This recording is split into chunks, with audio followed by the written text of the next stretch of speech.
Donc, le webinaire aujourd'hui, là, ce qui est très important, c'est un webinaire qui s'adresse aux enseignants du secondaire et c'est vraiment un webinaire pour les débutants.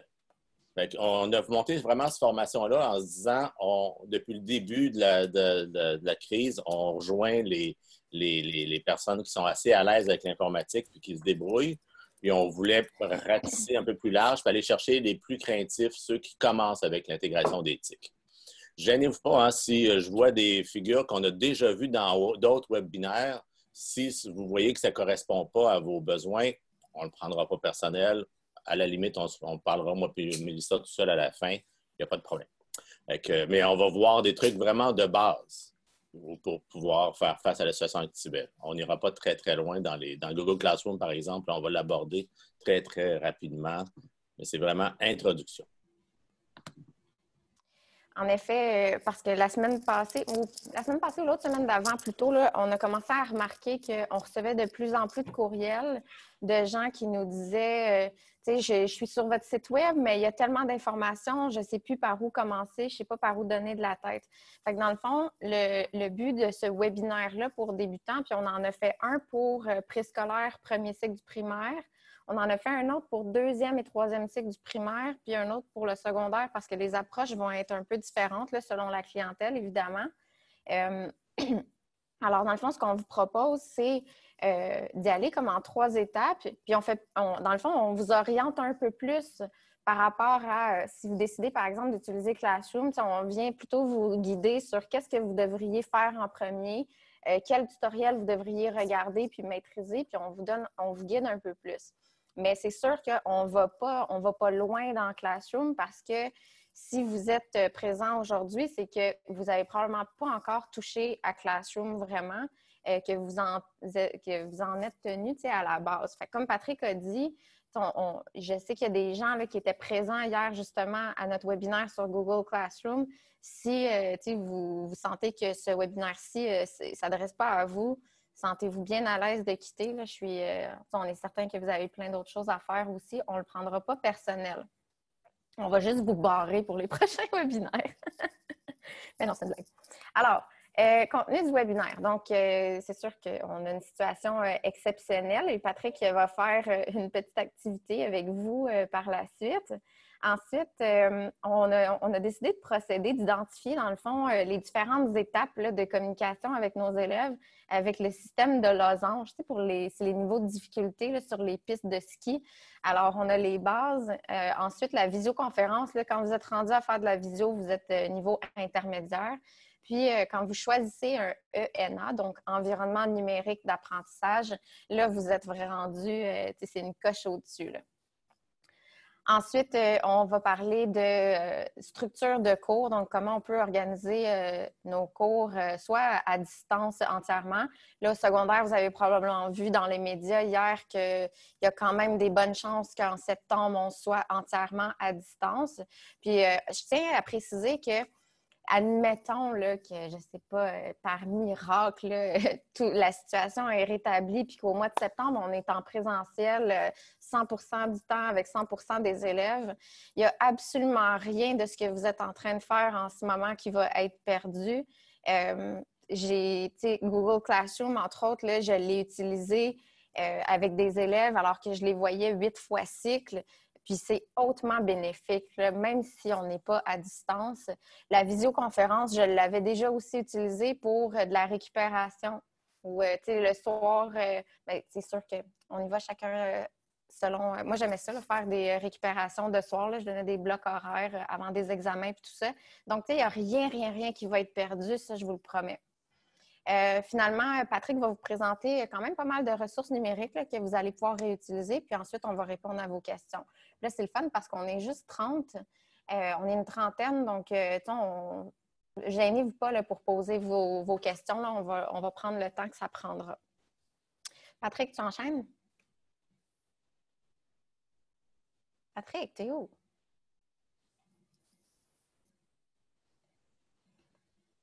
Patrick, on ne t'entend pas. Tu vois pourquoi il faut que je gère les micros? Je parle du sol depuis le début.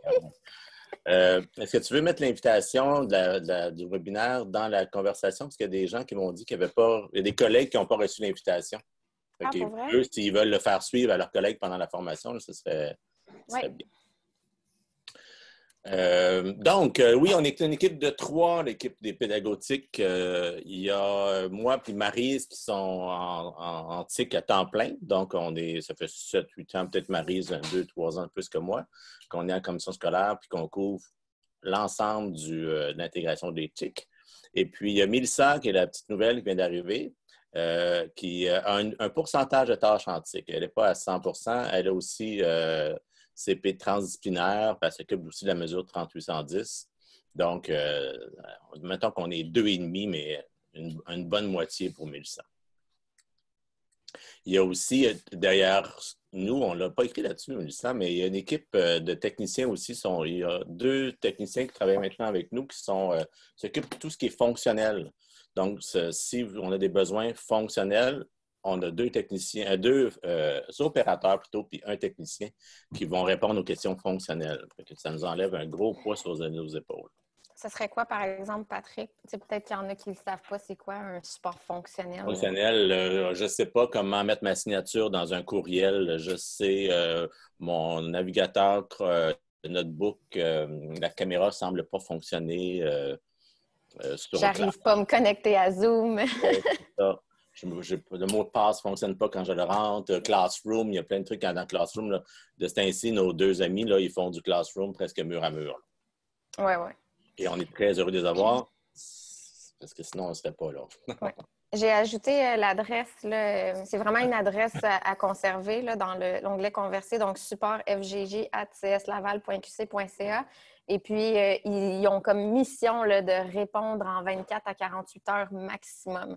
Alors, super bon service, là, très efficace. Prenez-en note. Oui. Une petite activité très rapide pour un peu voir là, votre feeling, comment vous vous sentez en ce beau jeudi après-midi, puis surtout en ce contexte qu'on vit présentement qui est un peu exceptionnel. Mélissa va vous donner le droit de pouvoir écrire sur ce magnifique tableau. Vous allez, pour écrire, donc vous allez devoir mettre un symbole. Je crois que c'est le crochet, hein, Mélissa, qu'on avait fait la dernière fois. Je n'ai pas accès aux outils, moi. Ah oui, j'ai ça. Oui, oui, tu as accès. Je vais juste voir si j'ai donné... Vous allez trouver dans... que je vous ai donné le droit. Vous allez trouver dans le partage d'écran. Là, c'est moi qui partage mon écran habituellement, c'est pas moi, je suis tout désorienté. Oui, bien, dans le partage d'écran, en haut, là, vous avez une petite bande verte qui dit « Vous voyez actuellement l'écran de Patrick Fleury » et juste à côté, vous avez « Options d'affichage ». Donc, vous allez cliquer sur « Options d'affichage » et vous allez un peu plus bas, c'est écrit « Annoter ». Donc, vous cliquez sur « Annoter » exactement. Là, je vois qu'il y en a qui mettent des petits crochets. Donc, utilisez le marquage. C'est écrit « Mar » 3 petits points « Age ». Prenez le crochet. Puis, dans le fond, vous allez venir avec le petit crochet indiquer où moi, j'ai pas accès à noter dans mon... Tu l'as pas? Là. Non. J'ai masqué le volet vidéo, quitter le mode plein écran, suivre le pointeur du présentateur, mode côte à côte. Mais annoter, il est comme grippable. Ah, pas vrai? Oui. Il y a d'autres personnes qui réussissent. Le problème, c'est Carole, je pense. C'est pas le problème.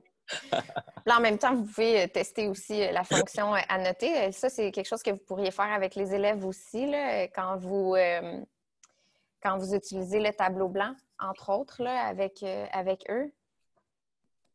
Je vous remercie, mon petit Pat. Là. Je sais c'est qui. C'est Christine qui est avec nous aujourd'hui. Non, pas vrai? Donc, c'est quand même assez partagé. Là. On voit que surcharge, il y a quelqu'un qui est en flèche vers le haut. Oui, tout à fait raison de l'être. Okay.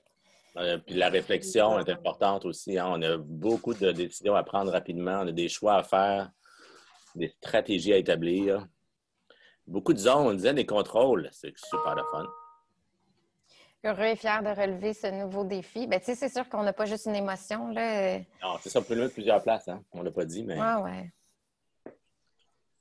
Est-ce que... Super. OK. Là, je m'excuse. Je suis déjà prête. Des cœurs en plus. Ah, ça, c'est le fun. Encore à chercher comment vous avez mis le crochet. Est-ce que tu vois où votre écran est partagé avec Patrick? Oui, j'ai tout ça, mais moi, j'ai juste le crayon. est-ce que tu peux agrandir cette barre-là ou tu as le crayon? Est-ce que tu peux le. Y a-t-il un petit bouton pour pouvoir agrandir cette barre de menu-là?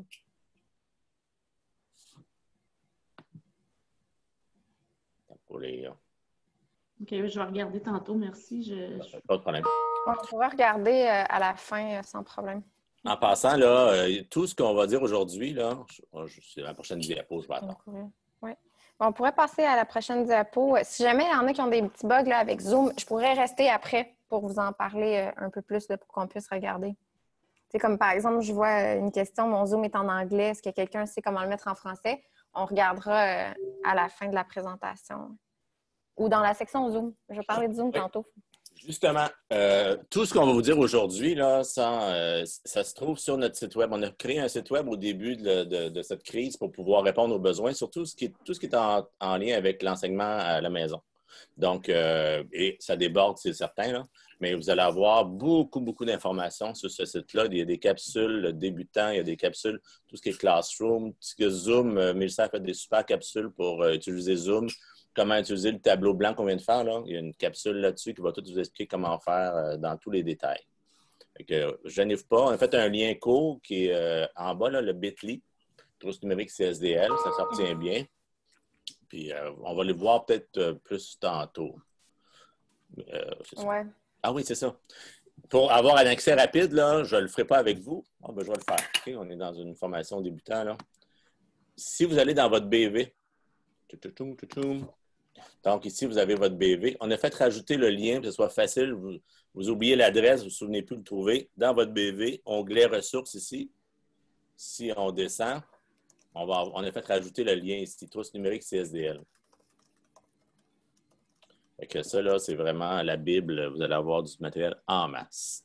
Vous avez ici aussi ressources de vos CP, qui est un site où on le met à jour assez fréquemment de ce temps-ci. C'est tous les CP matières qui font des sites web pour pouvoir offrir du matériel puis accompagner des profs. On met ça là-dessus. Fait qu'allez visiter, il y a des trucs pour l'adaptation scolaire, il y a des trucs en maths, en français. C'est encore très, très large. Il y a beaucoup de gens qui travaillent fort, fort, fort. C'est ça pour ça. J'annote là. Ensuite, tombons dans le gras du sujet. La rencontre d'aujourd'hui, c'est vraiment ça. C'est comme Mélissa tantôt disait, on commence par la base, puis on va aller dans le plus complexe. Par la base, là, ce qu'on a comme mandat au début, c'est de communiquer avec nos élèves. On avait, comme le ministre l'a dit, on veut avoir un échange avec nos élèves. Il y a comme 3 styles d'échange. On a soit l'échange individuel, donc une personne à la fois, en sous-groupe ou en grand groupe. Pour ça, il y a différents outils qui peuvent nous aider. On va les voir tantôt. Ce qui est important, c'est d'établir un moyen privilégié. Si vous voulez avoir une formule gagnante, là, puis ce qu'on dit là est tiré beaucoup de la formation sur TELUC, qu'on en parlera tantôt. Mais donc, établir un moyen de communication privilégié, vous allez choisir un outil, puis essayer de le garder. Parce que si on change souvent d'outil, on perd souvent la motivation des jeunes. Et nous aussi, on perd la motivation. La fréquence de vos communications aussi, c'est important de dire, bon, ben, je vais vous appeler à chaque semaine, je vais vous appeler à chaque 3 jours, ou bien on va créer un contact de façon très, très récurrente. C'est sécurisant, puis c'est motivant. Et établir un plan de travail hebdomadaire, l'élève doit savoir d'avance tout ce qu'il a à faire, ben, comme qu'on est en classe, dans le fond. Là. Et puis, pour la structure, c'est gagnant. Ça, c'est des pratiques gagnantes qu'il ne faut pas mettre de côté. Ce qui est suggéré, ça, c'est l'UNESCO qui suggère ça, c'est pour le travail à la maison. Donc, qu'est-ce qui est suggéré de donner aux élèves pour pouvoir continuer les apprentissages? Donc, on a ici première secondaire pour la lecture, troisième secondaire, quatrième secondaire, puis le temps d'écriture aussi qu'on peut donner. Dans la lecture, là, c'est pas juste français. C'est pas nécessairement un roman. Là, quand on parle de lecture, on parle aussi des textes en sciences, des textes en univers social. On peut en profiter là, pour ratisser quand même assez large. Puis ce qui est intéressant, c'est que ces compétences-là en lecture puis en écriture, bien, ça va avoir un impact sur toutes les matières là, pour les élèves. Et puis, ce qui est intéressant aussi, c'est que, par exemple, les stratégies d'annotation en lecture, les élèves, surtout les élèves qui sont en difficulté, eux vont avoir tendance à... Ils vont utiliser leur stratégie de lecture juste en français, puis ils ne font pas le transfert nécessairement dans les autres matières, alors que leur stratégie de lecture, ils devraient les utiliser. Stratégie d'écriture aussi, de se faire un plan. Donc, on pourrait miser là-dessus un peu plus. C'est bon? Oui, merci. Hop, hop, hop, hop, hop. Donc, on part avec les bases, là, ce qu'on devrait faire là, quand on commence pour être certain d'établir un lien avec les élèves. On a mis le téléphone. Donc, c'est le premier moyen. On veut communiquer avec nos élèves. L'informatique nous fait peur. On a un bon vieux téléphone à roulette qui traîne dans la maison comme ça. On le sort, puis on peut parler avec nos élèves. On a mis sur notre site, si vous cliquez en passant cette présentation-là, vous allez la recevoir aussi par courrier, là, avec tous les liens fonctionnels. Si vous cliquez sur le lien ici, vous allez avoir accès à la démarche pour effacer nos numéros de téléphone. Donc, c'est une démarche qui marche avec tous les téléphones cellulaires. Là, puis, pour chaque compagnie aussi, on a divisé ça. Et puis, vous allez avoir comment masquer masquer le numéro de téléphone pour pas que nos élèves nous rappellent, qui est absolument assez désiré. Donc, juste pour le téléphone à roulette, je ne suis pas sûre qu'on a une procédure. Ça marche ça encore, ça, je ne sais pas. Je ne sais pas, mais il y a encore des messages. Tu sais, quand tu appelles, là, si vous possédez un téléphone à roulette. Donc, comment faire aussi pour les courriels? On a une démarche, comment aller chercher nos courriels sur le site web. On a une démarche, comment aller chercher nos courriels sur GPI. Donc, il y a une façon d'aller extraire les courriels des parents puis des élèves sur GPI. Donc, on peut aller chercher ça par là. Tu veux-tu leur montrer, Patrick, en cliquant sur le lien? Certainement. On montre que le lien fonctionne. Oui, c'est ça. Fait que là, ce qu'on trouve sur le site ici, il y a une démarche justement pour aller générer c'est par rapport à Classroom, mais ça peut se faire aussi sur un courriel. Fait qu'il y a une capsule vidéo qui fonctionne. Puis ici, dans la vidéo, là, c'est Maryse qui l'a fait, cette vidéo-là, puis elle s'est rendue compte que, par exemple, quand on génère une liste, je pense qu'au secondaire, on est plus habitué de fonctionner avec les listes là, dans GPI.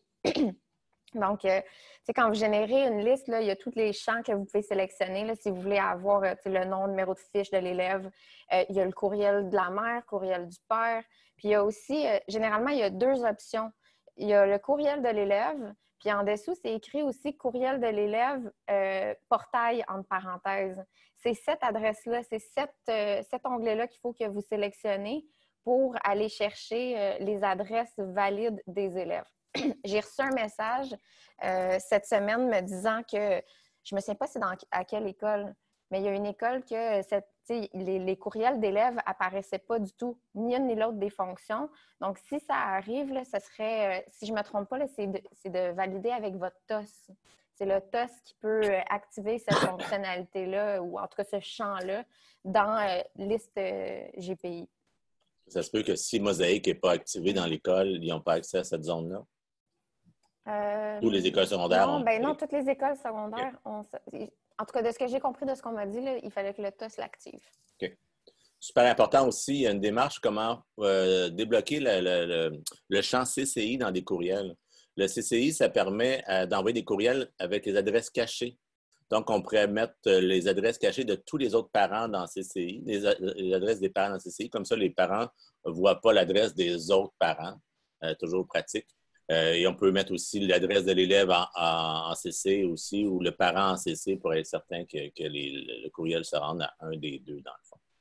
Non, ça, au secondaire, on s'attend... Excuse-moi, Patrick. C'est beau, vas-y. Au secondaire, on s'attend à ce que les élèves soient un peu plus autonomes. Et là, je vous entends déjà rire parce qu'on le sait qu'ils ne sont pas tous autonomes, là, mais justement, pour les élèves qui sont peut-être moins à leur affaire, regarder leur courriel du BV, c'est peut-être pas une priorité. Surtout, en tout cas, je ne me lancerai pas là-dedans, là, mais on se comprend tous. C'est difficile d'aller rejoindre certains élèves, mais bref, ce serait d'envoyer, par exemple, un courriel à vos élèves avec peu importe les tâches à faire ou ce que vous voulez, là, mais de temps en temps, je mettrais les parents en CC ou j'enverrais un parent un courriel aux parents leur disant « Assurez-vous que votre enfant consulte sa boîte courriel du bureau virtuel parce qu'on a envoyé des messages ou peu importe, là, juste pour que le parent sache que vous envoyez quelque chose par courriel à vos élèves. On peut peut-être s'assurer qu'on a un suivi, un appui quelconque là, de la part des parents ou grande sœur, grand frère, là, ça arrive également. Super. Vous avez la démarche ici, vraiment papier, pas papier, mais vous pouvez le faire imprimer si vous voulez, mais la démarche pour aller chercher les adresses des parents dans GPI, tout est là avec des petites flèches faciles à suivre. Donc, c'était pour les courriels. Donc ça, vous voyez, on a un losange. Là. Cette année, honnêtement, si vous voulez seulement vous en tenir à l'appel téléphonique puis au courriel, il n'y a aucun problème. Là. Avec les courriels, la seule chose, c'est que vous allez rapidement vous rendre compte que si vous envoyez des tâches à faire aux élèves, surtout au secondaire, parce que vous avez 3, 4, 5, 6, 7 groupes, là, vous allez peut-être capoter un peu quand les élèves vont vous retourner leurs travaux, puis que là, votre boîte de courriel explose, puis que tout est pêle-mêle. Pour cette année, parce que, bon, on ne veut pas, il faut s'approprier les technos, là, il faut se laisser du temps aussi. Comme prof, on a plein d'affaires à gérer. Il faut tout adapter nos enseignements et tout ça. Il faut s'assurer qu'on rejoint tous nos élèves. Donc, il y a beaucoup de pression. Il ne faut pas non plus que vous vous mettiez, que vous vous en rajoutiez pour cette année. Moi, je vous dirais, cette année, si vous décidez d'utiliser seulement téléphone puis courriel, c'est correct. Je vous dirais, par exemple, que pour septembre, advenant le cas où on soit à distance, parce qu'il y a quand même un risque, je vous dirais que tranquillement, je pousserais un peu plus loin. Donc, vous pourriez pousser plus loin, Patrick, si tu veux changer de diapo, ce serait en ajoutant la visioconférence. Patrick, je vais te laisser commencer avec Teams, puis ensuite, je vais enchaîner avec Zoom. Donc, la visioconférence, ça, c'est de parler soit à un élève en particulier, un groupe d'élèves ou à un grand groupe d'élèves. On a comme deux outils. C'est important d'avoir le choix. On se bat beaucoup, nous, pour donner aux enseignants le choix de plus qu'un outil, pour pouvoir aller dans où ils se sentent le plus à l'aise. Il y a vraiment, il y en a même 3 qu'on pourrait mettre ici. Il y a Meet, mais Meet est plus réservé à ceux qui vont utiliser Google Classroom. Les 2 principaux, c'est donc Teams et Zoom. Teams, c'est vraiment relié à tout ce qui est l'Office 365, tout ce qui est dans de nos outils de Microsoft. Teams fait partie de ces outils-là. Il offre la visioconférence, mais il offre encore bien plus. Vous allez voir, mais là, on va parler juste de la visioconférence. Si je vais dans ma boîte de courriel, par exemple, et si je vais dans ici, là, on appelle ça la gaufre. On n'appelle pas ça la gaufre. On appelle ça le lanceur d'application. Et ça, elle n'aime pas ça quand j'appelle ça la gaufre. Et quand on n'est pas loin du dîner, c'est toujours gagnant. Fait que dans la gaufre, ici, vous allez avoir un outil qui va s'appeler Teams. S'il n'est pas là, c'est qu'il est caché dans toutes les applications. Ici, en haut, il sort ceux que vous utilisez le plus souvent.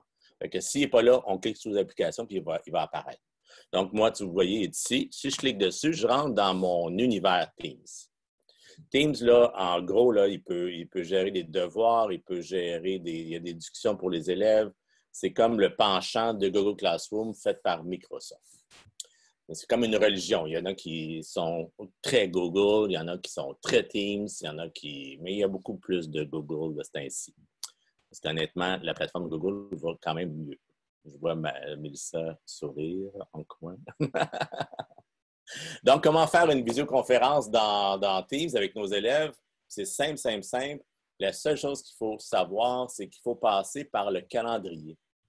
Fait que quand on passe par le calendrier, il faut aller prévoir, il faut aller planifier une rencontre avec nos élèves. Fait qu'on passe par le calendrier. On va faire ici une nouvelle réunion. Toute cette démarche-là, il n'y a pas peur, c'est sur le site web de ressources numériques. Donc, on va aller faire ici nouvelle réunion.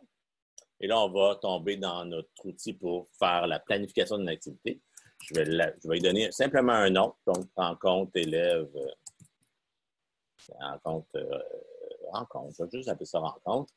Et je dois au moins ajouter une personne dans ma rencontre. Fait que je vais juste me rajouter moi-même.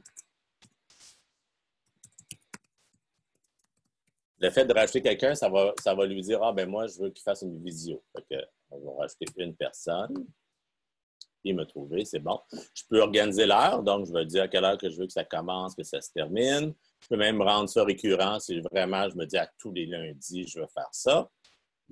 Et là, on n'a plus besoin d'ajouter rien. Une fois que c'est terminé, on va aller envoyer notre invitation qu'on a faite, notre nouvelle réunion. Là, on va l'envoyer dans notre calendrier. Voilà, elle est ici. Vous avez vu, elle est rendue, je l'ai planifiée pendant cette rencontre. Ce qu'il faut que je fasse, c'est de recliquer à l'intérieur dessus, sur mon invitation. Et là, je vois que dans ma boîte de dialogue, il vient de me mettre un lien. Et ce lien-là, je vais l'envoyer à mes élèves et par courrier ou par courrier. Je pense qu'on est rendu là. On va l'envoyer par courrier. Et puis, les élèves vont juste avoir à cliquer sur le lien et pouf, ils vont entrer dans ma discussion. Fait que c'est tout simple que ça. Le lien se cache derrière la petite phrase qui est ici, dans l'hyperlien qui est ici. Fait que la démarche est sur le site. On passe par le calendrier, c'est ça qu'il faut retenir. Puis on a aussi accès à un tableau blanc. On peut, même chose que dans Teams, dans Zoom, on peut bloquer nos micros dès l'arrivée. On peut gérer les micros. On peut mettre les élèves participants ou bien donner des droits différents pour leur donner plus de droits. On peut couper la caméra, on peut mettre dehors des gens, un peu à la Zoom, mais je dois avouer, en donnant le bâton à Mélissa, que c'est un petit peu moins perfectionné que Zoom. Vas-y, Mélissa. Est-ce que tu me donnes un partage d'écran? Non. Juste une seconde.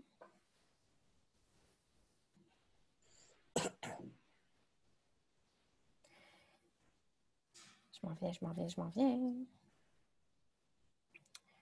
Alors, tout le monde voit mon écran. Patrick, est-ce que tu peux confirmer? Patrick?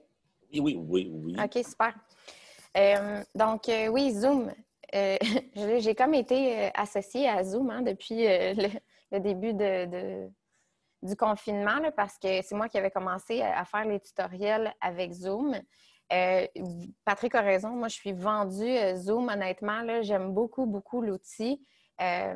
Vous l'avez. Bien, je serais curieuse de savoir, en fait, combien de personnes dans notre salle virtuelle l'ont utilisé. Si vous pouvez indiquer, quand vous cliquez sur participants, il y a un petit crochet vert pour indiquer oui, puis le petit X rouge pour indiquer non. Alors, si vous pouvez juste nous identifier comme ça. Ça, c'est super le fun d'ailleurs, là, comme petite fonctionnalité là, pour faire des sondages, parce que là, vous ne le voyez pas, mais ben, peut-être que vous le voyez dans le fait. Mais moi, ça m'indique, comme là, en ce moment, j'ai 14 personnes qui ont répondu oui. Donc, le compte se fait. On n'a pas besoin de calculer le nombre de personnes. Fait que ça, c'est une petite fonctionnalité qui est intéressante là, pour les élèves. J'ai Sophie Caron qui a levé la main. Tu as une question, Sophie, ou il y a quelque chose qui ne fonctionne pas? Tu peux activer ton micro? Pas Caron, Charon, pardon. Oui, pas de problème.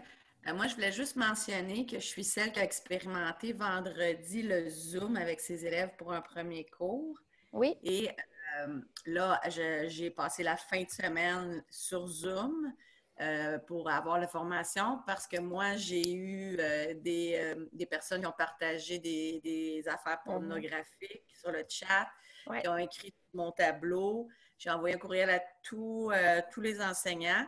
Puis malgré mes avertissements, il y en a qui pensaient qu'ils avaient barré leur tableau puis ils ont revécu la même affaire que moi hier. Donc, ça serait vraiment important là, de faire une formation ou de montrer à tout le monde où aller bloquer le tableau blanc. Je ne savais pas comment installer le tableau blanc. Là, je l'ai mis. Mais moi, je n'étais même pas au courant qu'un élève pouvait écrire sur mes documents que je partage. Oui. Fait que ça, il y a beaucoup, beaucoup d'enseignants qui ne le savent pas. Puis aussi d'insister sur la procédure pour entrer, pour dire à l'élève qu'il faut qu'il rentre, pas en cliquant sur le lien, parce que quand il rentre sur le lien, il ne rentre pas par son BV. Il faut être vraiment je vais vous le montrer. Parce que on a toutes ces procédures-là sont déjà faites. Puis, dans notre webinaire sur Zoom, ça dure à peu près 45 minutes, là, puis j'aborde vraiment toutes les fonctionnalités, justement, de tableau blanc, sécurité, tout ça, puis c'est un super bon point, puis c'est justement la raison pour laquelle je mets quand même pas mal de trucs sur notre site web, puis dans le webinaire, j'aborde beaucoup cette notion-là parce que il faut toujours se demander qu'est-ce que mon élève pourrait faire. Puis il faut prévenir. Mais ça, il faut avoir expérimenté malheureusement la plateforme pour... Non, c'est ça. Ben, c'est parce que moi, j'ai eu des échos de profs, même dans les médias, tout ça, on en a entendu parler. Fait que puis, comme j'ai dit, dès le départ, c'est comme moi qui ai eu la tâche de s'approprier Zoom. Donc, avec l'expérience, maintenant, je le sais. Puis c'est pour ça que je le partage dans les webinaires. Mais je vais vous inviter. Merci, Sophie, pour l'intervention parce que il y a des gens qui se disent « Ah ben non, ça n'arrivera pas. » Mais oui, ça peut arriver. Il faut vraiment être prévoyant, surtout au secondaire. On ne sait pas ce qui peut arriver. Puis, par exemple, là, je vais vous donner dans l'onglet sécurité. Là, vous ne l'avez pas parce que vous n'êtes pas animateur. Okay? Mais dans l'onglet sécurité, il y a ce que je vois, moi, c'est quand je clique dessus, bon, je peux verrouiller la réunion.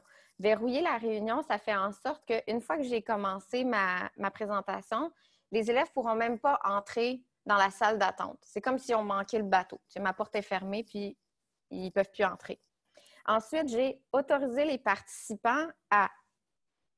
Vous savez quoi? Je vais prendre une capture écran, puis je vais vous l'envoyer dans l'onglet « Converser ». Comme ça, ça va peut-être être plus visuel. Là. Mais par défaut, avec la commission scolaire, on est obligé de les autoriser. Autoriser quoi? Les Alors, participants, il faut cliquer, là, ils ne peuvent pas Ah rentrer. oui, c'est ça. La salle d'attente a été activée. Sauf que là, si vous ne voulez pas... Parce qu'une fois qu'ils sont... Je vais vous le montrer, OK? Juste une seconde. Je vais activer mon onglet « Converser ».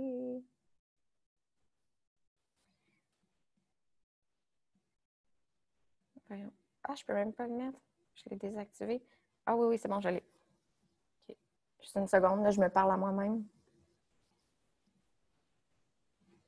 OK. Donc, dans l'onglet « Converser », là, quand vous cliquez dessus, je viens de vous envoyer une capture d'écran. Donc, faites juste double-cliquer dessus, puis vous allez voir l'onglet « Sécurité ». OK, comme ça, ça va être plus visuel là, pour vous.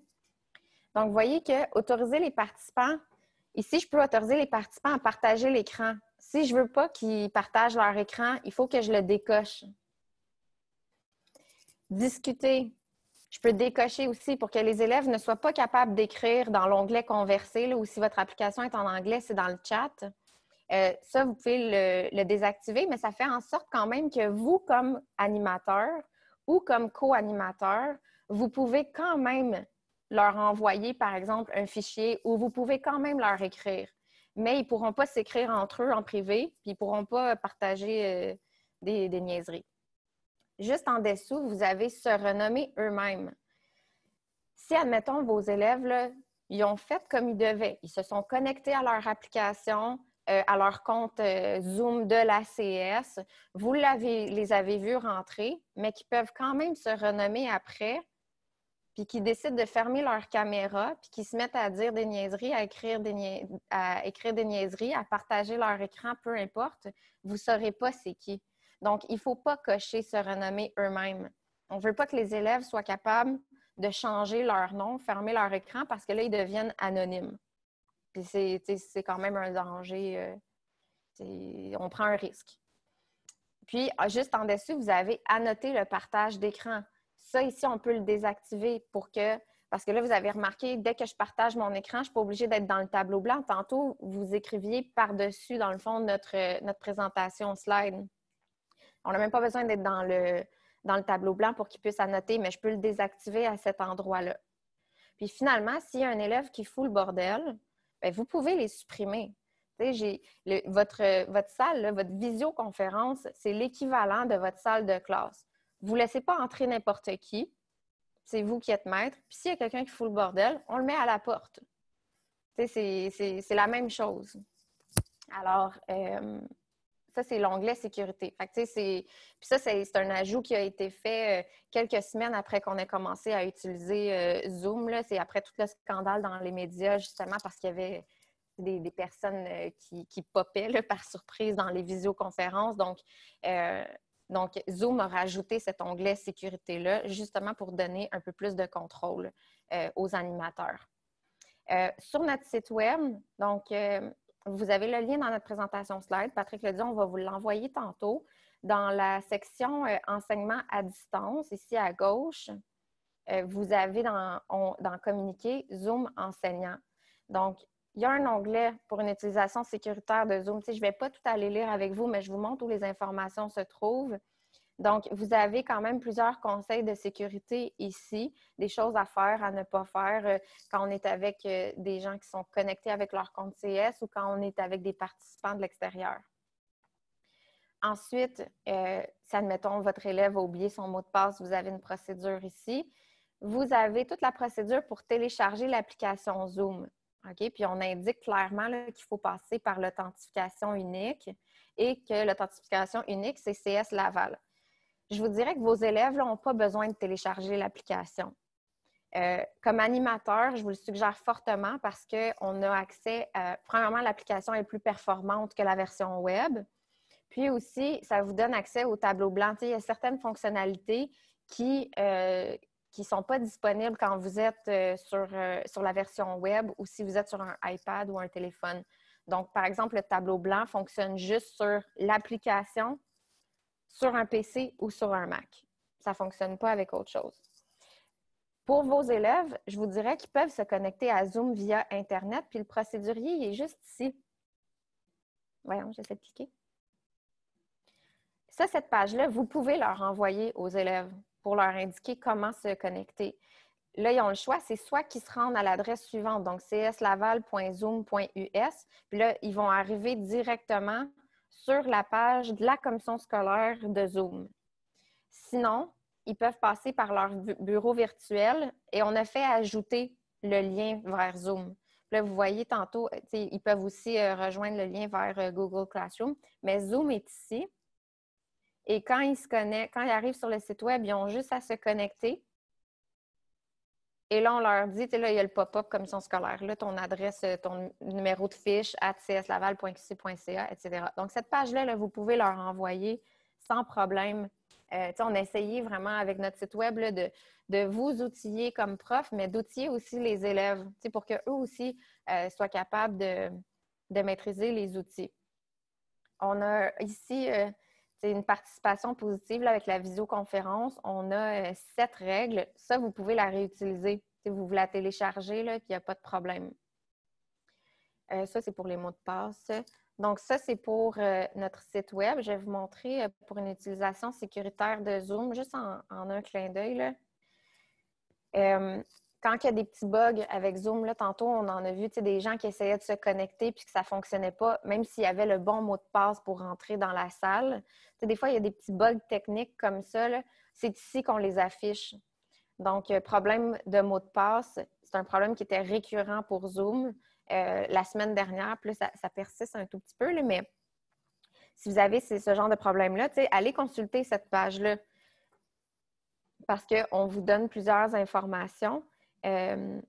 Puis aussi, si jamais vous avez des parents qui sont nerveux à l'idée d'utiliser Zoom parce qu'ils se sont fait prendre par la vague de peur là, dans les médias, vous pouvez les rassurer en leur envoyant cette page-là.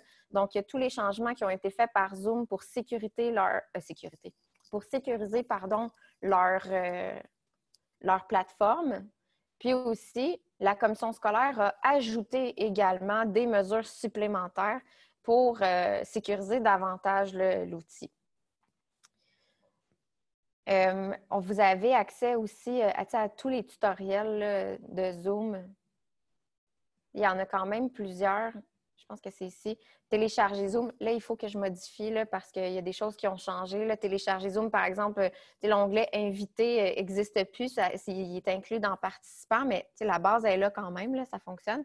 Mais animer une visioconférence, programmer une visioconférence. Les fonctionnalités avancées ici, je parle entre autres comment aller activer la notation de tableau, le tableau blanc. On le voit dans cette vidéo-là. Puis, comment faire des tests de son, puis de haut-parleur, puis de caméra. Cette vidéo-là, j'aime ça aussi l'envoyer. On peut l'envoyer aux élèves pour leur dire, bien, avant de te connecter, là, teste ton son, teste ton haut-parleur, teste ta caméra. Ou s'il y a quelque chose qui ne fonctionne pas, voici comment arranger ça. Donc, tout ça, c'est sur notre site web. Puis, comme je vous dis, il y a le webinaire aussi. Je vais vous montrer dans la section webinaire ici. C'est ici que vous pouvez vous inscrire. Puis vous regardez, là j'ai Google Classroom, rejoindre mes élèves par courriel ou visioconférence.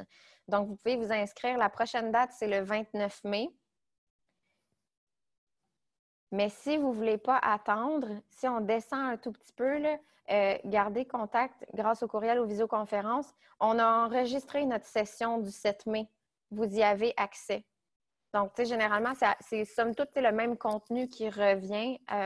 J'ajoute tout le temps un peu d'affaires, là, mais quand même, tu sais, si vous voulez pousser plus loin et vous ne voulez pas attendre au 29 mai, là, vous pouvez consulter ici notre visio, c'est ça, qui a été donné le 7 mai. Il y a quelques questions. Est-ce qu'on prend les photos, on prend les questions sur les visioconférences? Oui, on n'en prendra pas trop. C'est ça, on n'est pas nombreux, on peut en profiter. Première question, est-ce qu'on peut changer le mot de passe? C'est une question qui revient souvent dans Zoom. Oui, vous pouvez. Il est compliqué souvent. Là. Oui, je vais arrêter mon partage, là, vu que c'est des questions puis je veux vous voir.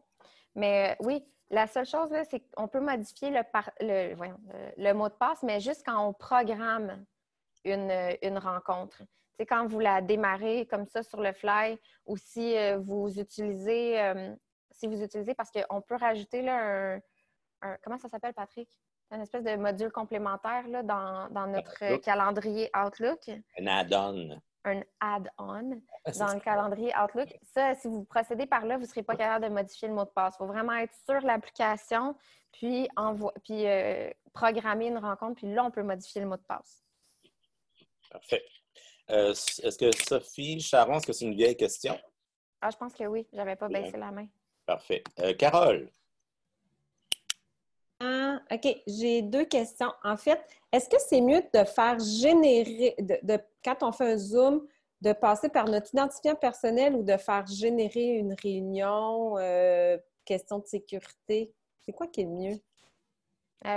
L'identifiant, je comprends pas ce que tu veux dire, Carole. Bien, tu as 2 choix, là. Tu peux utiliser ton identifiant personnel quand tu veux programmer une réunion ou OK, oui. la faire donner un code généré par Zoom, là. Oui.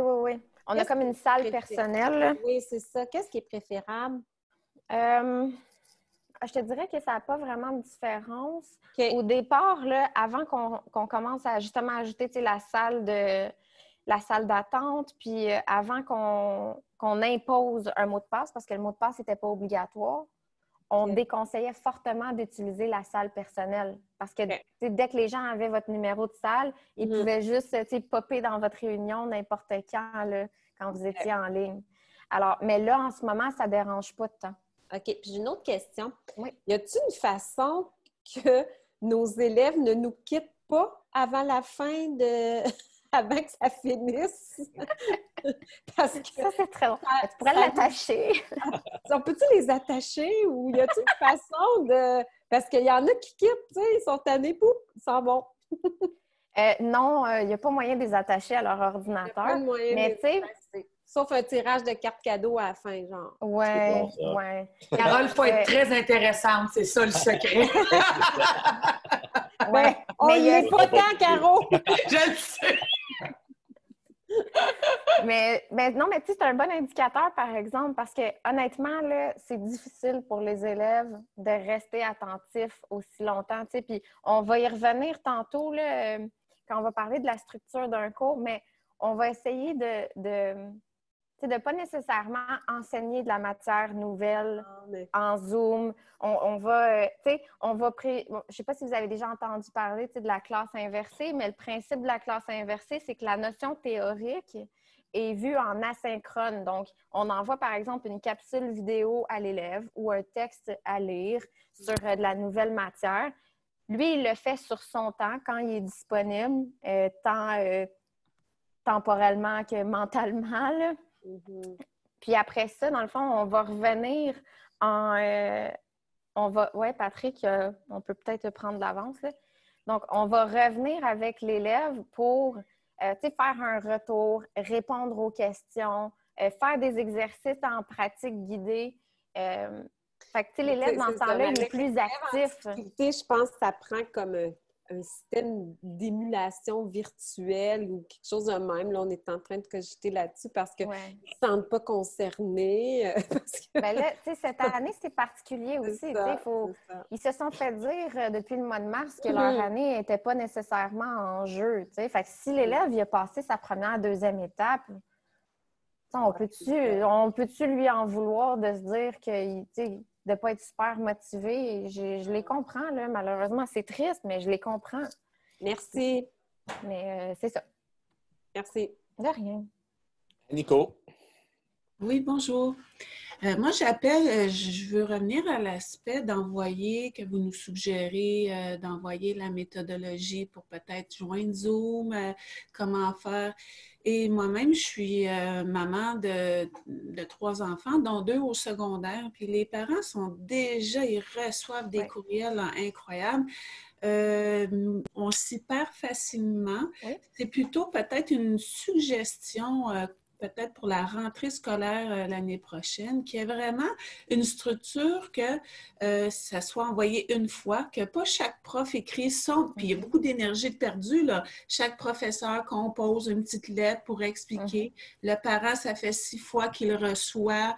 Bref, s'il pouvait avoir, supposons, quelque chose qui est très standard, à la limite, tous les profs utilisent le même format. Donc, ça vient un peu enlever tout le nombre de répétitions d'informations que finalement, c'est aucun intérêt à y voir, en fait. Oui. Super bon point, Nico. Puis je pense que ça rejoint également ce que Sophie a écrit tantôt dans l'onglet Converser. Puis honnêtement, même moi, comme maman, là, parce que j'en ai 2 qui sont au primaire, à un moment donné, j'étais littéralement en train de péter un plomb là, parce que je recevais tellement de courriels. C'était hallucinant. Puis tu sais, c'est pas des petits courriels de même, là, c'est des courriels longs de même. Voilà.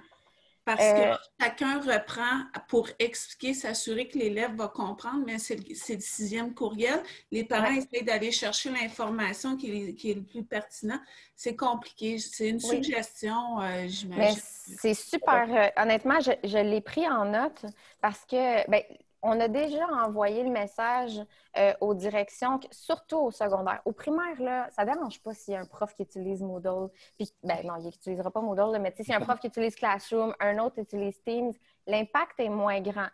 Si le parent a 2, 3 enfants, c'est sûr que ça peut être mélangeant, là, mais pour l'élève, s'il utilise une plateforme au secondaire, c'est une autre réalité, là. Si l'élève a 8-9 profs qui utilisent 5-6 plateformes différentes, les élèves, là, on va les décourager, puis là, on vient de tuer leur motivation. Tout à fait. Donc, c'est sûr que, puis tu sais, là, c'est comme touché parce qu'on ne peut pas nécessairement imposer à tout le monde d'utiliser la même plateforme, mais d'un autre côté, l'idéal, ce serait qu'il y ait un choix qui soit fait au niveau de l'équipe école ou à la limite, là, au niveau de l'équipe cycle, mais pas cycle, mais par année, mettons. On dit en secondaire 3, on s'entend qu'on utilise toute telle plateforme. Puis l'idée d'avoir une espèce de package là, au début de l'année, quitte à dire, là, il y a quand même des directions dans la salle, là, donc je ne veux pas trop m'avancer. Je vois que Claude a de l'air au téléphone, fait qu'on va en profiter. Mais d'avoir peut-être... un prof ou 2, mettons une petite équipe de profs, là, un petit noyau qui dit OK, nous, en début d'année, là, on va travailler, je ne sais pas moi, pendant une semaine, là, on va former les élèves par rapport à l'utilisation de Zoom, par rapport à l'utilisation de Google Classroom, si c'est vers ça que vous voulez vous lancer. Comme ça, en début d'année, cette première semaine-là, c'est genre, tu t'appropries les outils là, pour savoir vraiment comment bien les utiliser, puis après ça, on passera avec la matière. Fait que, ça, c'est super intéressant. Je le prends en note. Pat, nous, on pourrait même, on pourrait peut-être même former une espèce de package de début pour outiller. Tout à fait. Exactement. Même juste là, le fait des courriels, que ça soit qu'il y ait un courriel qui explique que les professeurs vont communiquer avec eux, mais justement qu'il n'y ait pas chaque professeur qui... Est-ce que tu as déjà vu la visioconférence? As-tu déjà vu, à un moment donné? Non, c'est ça. Là, Ouais. on n'aura pas le choix de le faire de toute façon. Là. Fait que d'avoir une structure comme ça, c'est super intéressant. En tout cas, je l'ai pris Ça en prend note. beaucoup, Merci à hein. Nico. Merci à vous. On Merci. s'adapte dans cette situation. Ça va Ah bien. oui, Merci. Un prénom 003 C'est 220. Stéphane. Le micro. Il faut activer le micro, Stéphane. Vous m'entendez? Oui. Certainement. Salut, ça va bien? Donc, comme mes collègues le savent, j'ai souvent eu la difficulté à me brancher les dernières semaines, mais depuis une semaine, ça va super bien, j'arrive à me brancher. Mais comme vous constatez, juste le fait que je suis identifié par 00320, c'est qu'il doit y avoir un problème quelque part dans mon branchement. Donc, ça pour dire que le tableau blanc, est-ce que vous pourriez revenir sur le tableau blanc que Mélissa montrait tout à l'heure par rapport, il montrait c'était quoi les différents problèmes de branchement et quoi faire? Où est-ce qu'elle était exactement dans le site pour avoir accès à ce tableau-là? C'est Patrick, est-ce que tu veux l'envoyer dans l'onglet Converser, la page web directement? Puis, il y a aussi, là, je pourrais vous le partager, j'ai fait ça hier. Je vous dis pas que c'est parfait, par exemple, là, mais bon, il faudrait que je le trouve. Okay. Attendez. Ah, j'ai fait ça. J'ai-tu mis Zoom? Oui. Donc, enseigner à distance, parce qu'il y a beaucoup d'informations qui se trouvent un peu partout, tu sais, sur notre site web, veux pas, là. Ouais. Donc, tu sais, dans le fond, c'est juste des hyperliens. Donc, vous avez, tu sais, au centre, enseigner à distance, puis là, bon, il y a les outils Google, il y a des sites web qui sont intéressants, puis il y a la visio, puis vous voyez que Zoom est ici. Puis chaque fois que vous avez, dans le fond, une petite flèche, ben ça vous ramène sur un site web, puis là, on arrive sur Zoom. Tu as été où avant d'aller dans... Si tu reviens le tableau d'avant, tu as été dans quel onglet pour avoir le tableau? Ce tableau-là, tu as été où pour l'avoir? Je ne l'ai pas... c'est sur mon ordinateur, je ne l'ai pas envoyé. Je peux vous l'envoyer dans l'onglet Converser, ça, si ça vous intéresse. Parce que je l'ai fait hier. OK. Mais il y avait un tableau tout à l'heure où est-ce que justement tu montrais spécifiquement, où est-ce qu'il montrait problème de connexion. Il y avait une grosse croix bleue dessus. C'est ce tableau-là que j'aimerais avoir. Ah, attendez. Sur le site Ben, web. c'est sur notre site web. C'est ça. Je vais revenir à l'accueil, OK? OK, donc ouais, donc tu cliques accueil. Quand vous arrivez sur notre site web, vous arrivez à l'accueil. OK? Puis, c'est dans l'onglet Enseignement à distance. Enseignement à distance, c'est beau, je clique. Et puis, sur Communiquer, mais si maintenant je fais juste cliquer sur Enseignement à distance, là, vous voyez, j'arrive ici sur Communiquer avec mes élèves, environnement numérique d'apprentissage. Donc, communiquer, là, appel téléphonique, courriel, visioconférence, c'est ici. Puis là, vous avez... Communiquer avec les élèves, c'est là-dedans que tu as cliqué? Oui. J'ai mis le lien dans le Convo, si vous voulez. Là, j'ai ma visioconférence avec Zoom qui est là. Communiquer avec les élèves, OK. Puis là, tu sais, tout est là. C'est sûr qu'il y a d'autres trucs où on peut cliquer, là, mais centralement, c'est là. Et ensuite, après, communiquer avec les élèves, c'est dans quoi qu'on clique? Sur Zoom. Sur Zoom, OK. Zoom enseignant. Zoom enseignant, OK, là, je l'ai. OK, communiquer avec les élèves, Zoom enseignant. OK. OK, c'est beau, je l'ai. Parfait, ça marche. C'est bon? Oui, ça marche, merci. Il est là le problème du code du chiffre, je crois. Et pas, quand on ne s'inscrit pas avec le SSO. Bien, c'est exactement. C'est pour ça que je pose la question, parce que c'est ça que j'essaie de gosser depuis une semaine. Au moins, maintenant, je me branche à tous les Zooms, mais il y a une semaine, ça marchait un Zoom sur deux. Puis justement, je voulais revoir ce tableau-là. Là, je vais le régler, le problème, je pense qu'une fois pour toutes. Cool. Merci. Dernière question pour Zoom. Ginny. Oui, en fait, je reviens sur 2 points. La première, c'est la trousse de l'élève, peut-être la créer. Je sais qu'il y a beaucoup d'outils, mais il n'y a pas de trousse de l'élève qu'on pourrait envoyer directement ou en tout cas, comme Nico disait, là, ça c'était... Ouais. On a un site qu'on avait commencé à travailler l'année dernière, puis on est trop submergé, on n'a pas encore attaqué, sauf qu'on a un site qui s'adresse seulement aux élèves. on pourrait le nourrir avec avec des capsules pour les élèves. Mais, tu sais, là, moi, je ne sais même pas si je veux l'avoir, là. Attends. C'est où est-ce que je l'ai mis, Patrick? Dans cette Chromebook? Oui, c'est ça. Mais je suis en train de me demander si... là, je m'excuse, je vous étourdis peut-être, là. Je suis dans mes dossiers. Donnez-moi juste 2 minutes. Mais tu sais, le site Chromebook, là, on pourrait peut-être le... Je vais vous le montrer, là. Peut-être que ça va faire la job.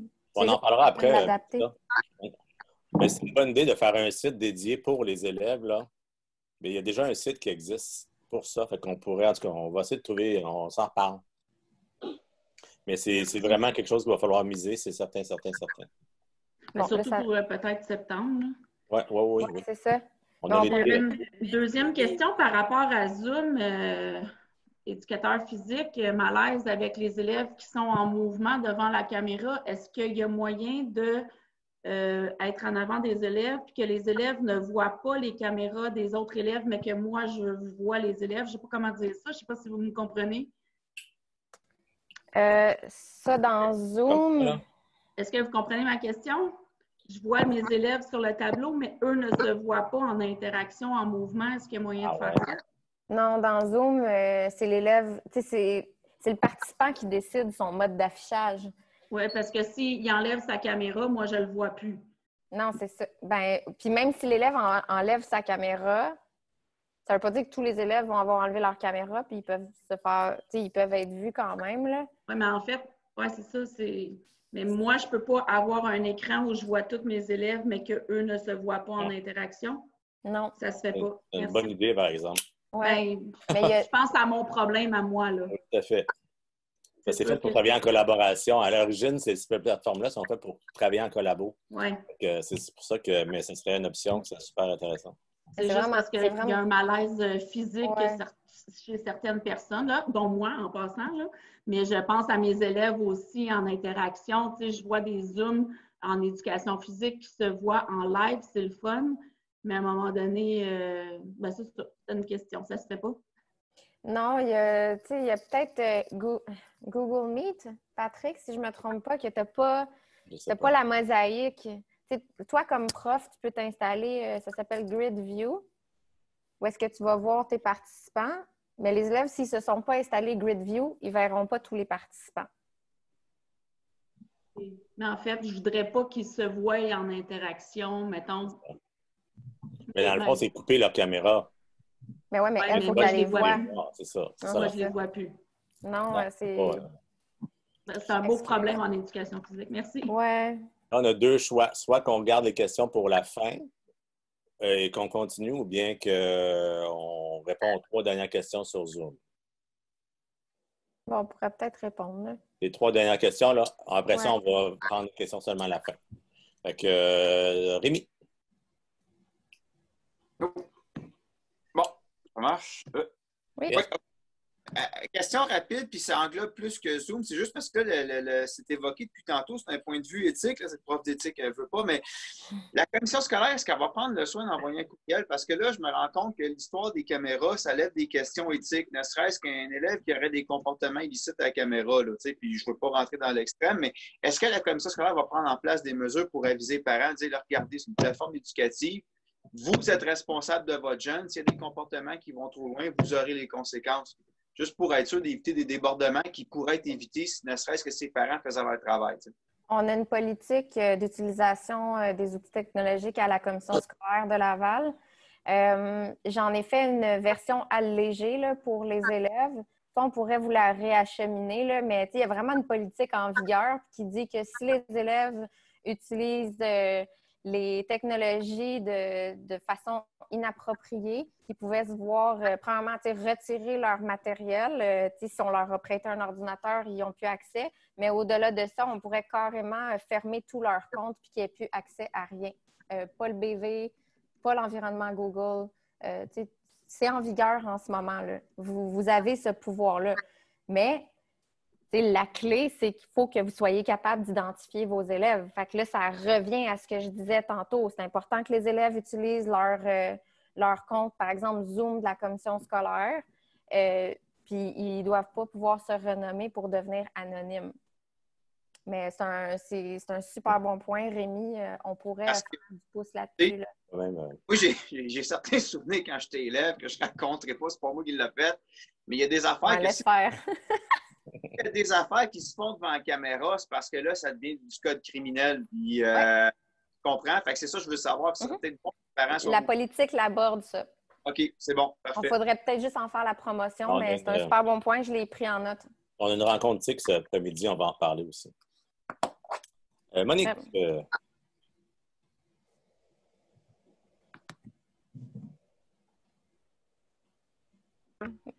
OK. Oui, bonjour. Bonjour. Je voulais savoir, dans Zoom, on disait tantôt, dans Google Team, dans Classroom ou Google Team, qu'on pouvait voir les élèves, parler avec eux autres et les sortir de la classe, exemple. Si, admettons, ils faisaient des conneries sur la communication. Est-ce que Zoom, c'est exactement la même chose? Oui. Peu importe la plateforme de visioconférence que vous utilisez, vous pouvez toujours mettre à la porte un élève. OK. À la porte virtuelle. Mm-hmm. Oh oui, c'est possible. Merci. C'est bon? Oui, c'est ça. Et Sophie? Oui, moi, n'étant pas professeure d'éduc, je veux quand même acquiescer à la demande là, de l'enseignante en éducation physique parce que moi, j'enregistre mon cours pour les élèves qui n'ont pas pu assister en direct, puis après, je le partage.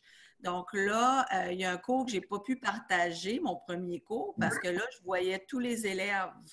Fait que là, en l'enregistrant, après, si je le publie sur mon Facebook là, professionnel, là, pas mon Facebook personnel, j'ai un site Quoi de neuf en maths, mais on ne peut pas voir leur visage. Je n'ai pas le droit de partager leur visage. Puis aussi, quand j'enseigne, si j'ai toutes les photos, parce que moi, j'ai fait un groupe de 112 élèves, bien, je ne peux pas voir tous mes élèves sur la même page. Fait que si pendant ce temps-là, il y en a un qui fait une niaiserie, je ne le vois pas nécessairement live. Fait que moi, ce qui est arrivé, c'est que j'ai su toutes les choses après mon Zoom par les parents qui m'ont envoyé des courriels. Il y a certains parents qui ont assisté. Fait que je sais que quand vous faites des demandes à Zoom, il ajuste leur site un peu en fonction des demandes. Mais ça, je pense que c'est vraiment une demande scolaire qu'on devrait faire, que nous, on peut voir les élèves, mais pas eux. Fait que c'est pas juste en éduc, là, parce que moi, si le petit gars ou la petite fille fait une niaiserie pendant ce temps-là, je le sais pas. Puis, comme je vous dis, on n'a pas le droit de diffuser leur visage. Donc là, de toute façon, si je veux enregistrer, comme là, vous, si vous enregistrez, vous voyez mon visage, puis si vous l'envoyez aux autres profs, vous allez le voir. Moi, ça ne me dérange pas. Mais les parents, il faut une autorisation écrite pour diffuser une photo. Donc, vraiment, là, je pense que là, c'est parce qu'on ne s'est pas encore adapté, mais ça va s'en venir. Là. Fait qu'il faudrait faire la demande, là, absolument. Là. Oui, en effet. Là, vous, quand vous enregistrez votre écran, vous n'êtes pas obligé d'afficher tous les intervenants. Ça, c'est une chose. Mais deuxièmement... Si je ne verrai pas ce qu'ils font. Non, ça, c'est sûr. Mais là, tu sais, aussi, vous êtes très, très nombreux. Alors là, c'est de voir pour l'année prochaine, par exemple, est-ce qu'on maintient des visioconférences à 150 élèves ou si on donne un horaire par groupe? Est-ce que... Tu sais, là, c'est ça. Là, tu l'as dit, on est en période d'adaptation, on fait des tests, puis après ça, on se rajuste. Est-ce que notre contenu, le nouveau contenu, est-ce qu'on va continuer de l'envoyer, de l'enregistrer quand je suis en Zoom ou si je vais faire une capsule vidéo puis que c'est seulement la capsule vidéo que je vais envoyer pour ensuite répondre aux questions en Zoom? Puis il y a aussi la notion de partage de photos. Si je ne me trompe pas, toutes les écoles en début d'année font signer cette décharge-là aux parents. Diffusion de photos, diffusion de vidéos à caractère pédagogique, nanana. Cette feuille-là, elle est signée en début d'année. Et là, tu sais, en septembre, ce serait de voir, de savoir très rapidement quel élève j'ai le droit de... Pour quel élève, par exemple, j'ai pas le droit, parce que la liste est beaucoup plus courte là, pour ceux qui n'ont pas le droit. C'est pas le droit de diffuser leur image. Ouais. Là, ben, c'est sûr qu'il y a des possibilités. Là, je veux dire, dans YouTube, si jamais, ça sera un autre tutoriel, c'est pas pressant, mais il y a la fonction de floutage dans YouTube. Donc, on peut faire un gros carré puis brouiller les images des élèves. Là, j'ai une deuxième question.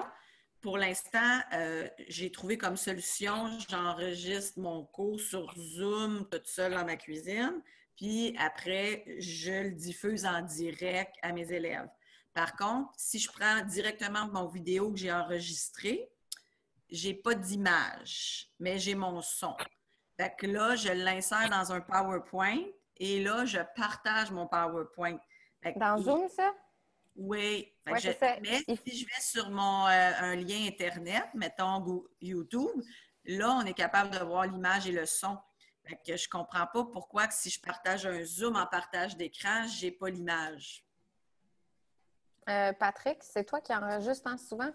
Tu l'as rencontré? Je sais que il faut choisir le bon fichier parce qu'on a comme le fichier audio, le fichier vidéo, puis il y a le fichier où est-ce que les deux sont ensemble. Oui. Si je fais un partage d'écran, ce dernier lien-là, ben, l'image, elle n'apparaît pas ou vice-versa. Je pense j'ai l'image, mais pas de son. Fait que là, je l'insère dans un PowerPoint, puis là, je partage mon PowerPoint, puis j'ai tout réglé. OK. Mais c'est vraiment le 4 dossier, c'est vraiment celui qui est MP4. Habituellement, ça fonctionne bien. Mais ce que je fais aussi, là, peut-être pour répondre à une partie du problème, ça ne règle pas tout, là. Mais quand on a des web diffusions, puis les personnes ne veulent pas être dans la web diffusion, je recadre je mets dans un logiciel d'édition de vidéo, comme j'utilise iMovie, et je vais recadrer mon image pour enlever la caméra des personnes. Comme ça, au moins, on ne voit pas les caméras. Quand on partage un écran, dans le fond, la caméra des personnes vient dans le coin. En recadrant, je réussis à enlever les autres personnes. Ça ne règle pas tout, là. Mais une petite piste de solution.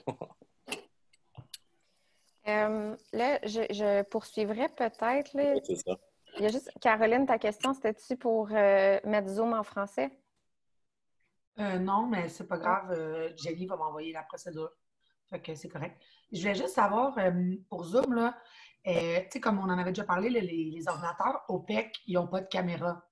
Il n'y a pas de... je veux dire, on ne peut pas rien faire. C'est comme ça, on ne peut pas modifier, on ne peut pas intégrer. On pourrait mettre une webcam, j'imagine? Oui, vous pourriez rajouter une webcam. Sinon, la consigne qu'on a donnée, en fait, que les STI ont donnée, c'est de consulter vos directions pour voir s'il n'y a pas un ordinateur que vous pourriez emprunter à la place.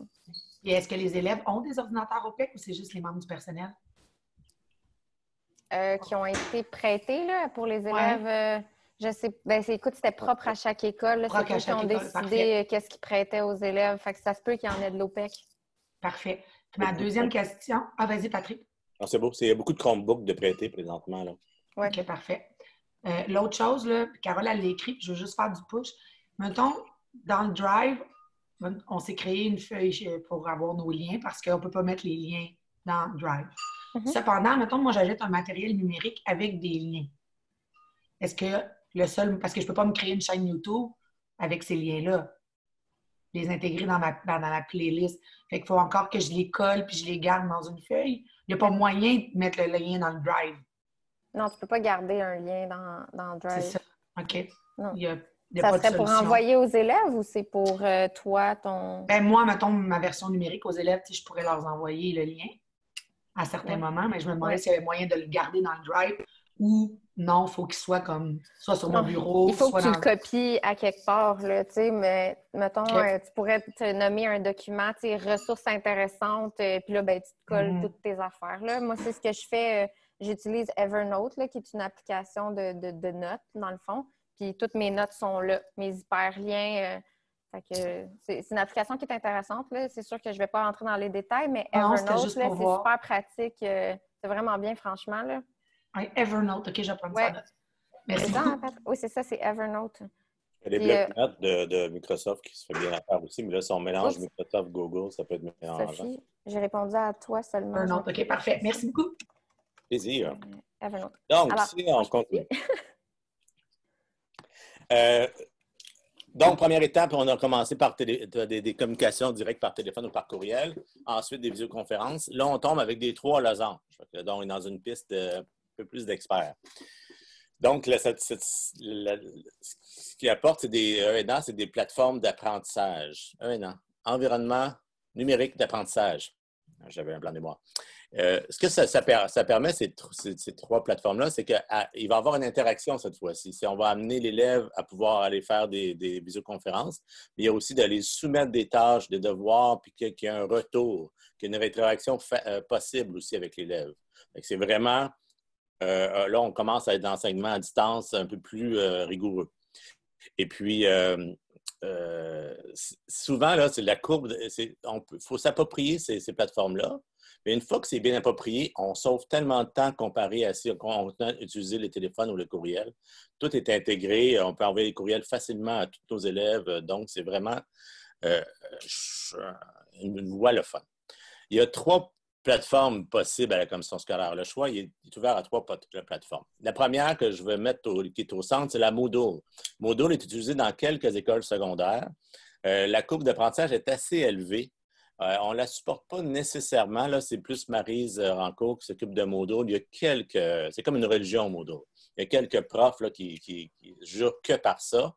Mais la courbe d'apprentissage, je vous dis, est difficile. Fait que si vous voulez commencer, c'est peut-être pas là qu'il faut se lancer. Non, puis c'est surtout, Patrick, qu'on n'a pas les bras pour supporter. Non, c'est ça. Il y a juste Maryse qui répond aux questions de profs qui l'utilisent déjà, mais on n'a pas... ça nous prendrait 14 CP-TIC de plus. Oui, c'est ça. Les 2 autres plateformes, donc, on a Classroom, qui est plus vers Google, qui est un truc Google, que Mélissa est un peu vendue. Et puis, il y a Teams. Encore là, moi, je l'aime bien, Teams. J'avoue que Google, si vous voulez vous lancer vers une plateforme, puis vous commencez, Google Classroom est plus facile à utiliser. L'avantage de Teams, je vous dirais, c'est qu'il utilise tous les outils d'Office. Donc, tout ce qui est Word, PowerPoint, si vous êtes à l'aise, vos élèves travaillent déjà avec les outils d'Office, ça peut être une belle plateforme. Il y a 1 an et demi, là, il y avait tellement de bugs qu'on a quitté un peu Teams parce qu'on avait peur. Mais là, je vous dis qu'il y a depuis 2-3 mois, peut-être 6 mois, ils travaillent vraiment fort, puis ça va... Il y a presque plus de bugs, puis on peut facilement faire ce qu'on veut avec ça.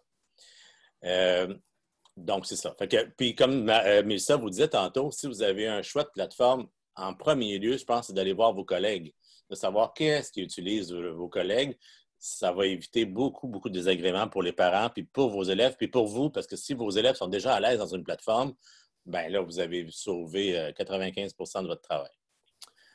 Fait qu'il y a un choix à faire. On supporte surtout de ce temps-ci Google Classroom. Là. Je vous dirais, Teams, j'essaie d'y donner de l'amour, mais on manque beaucoup de temps. Là.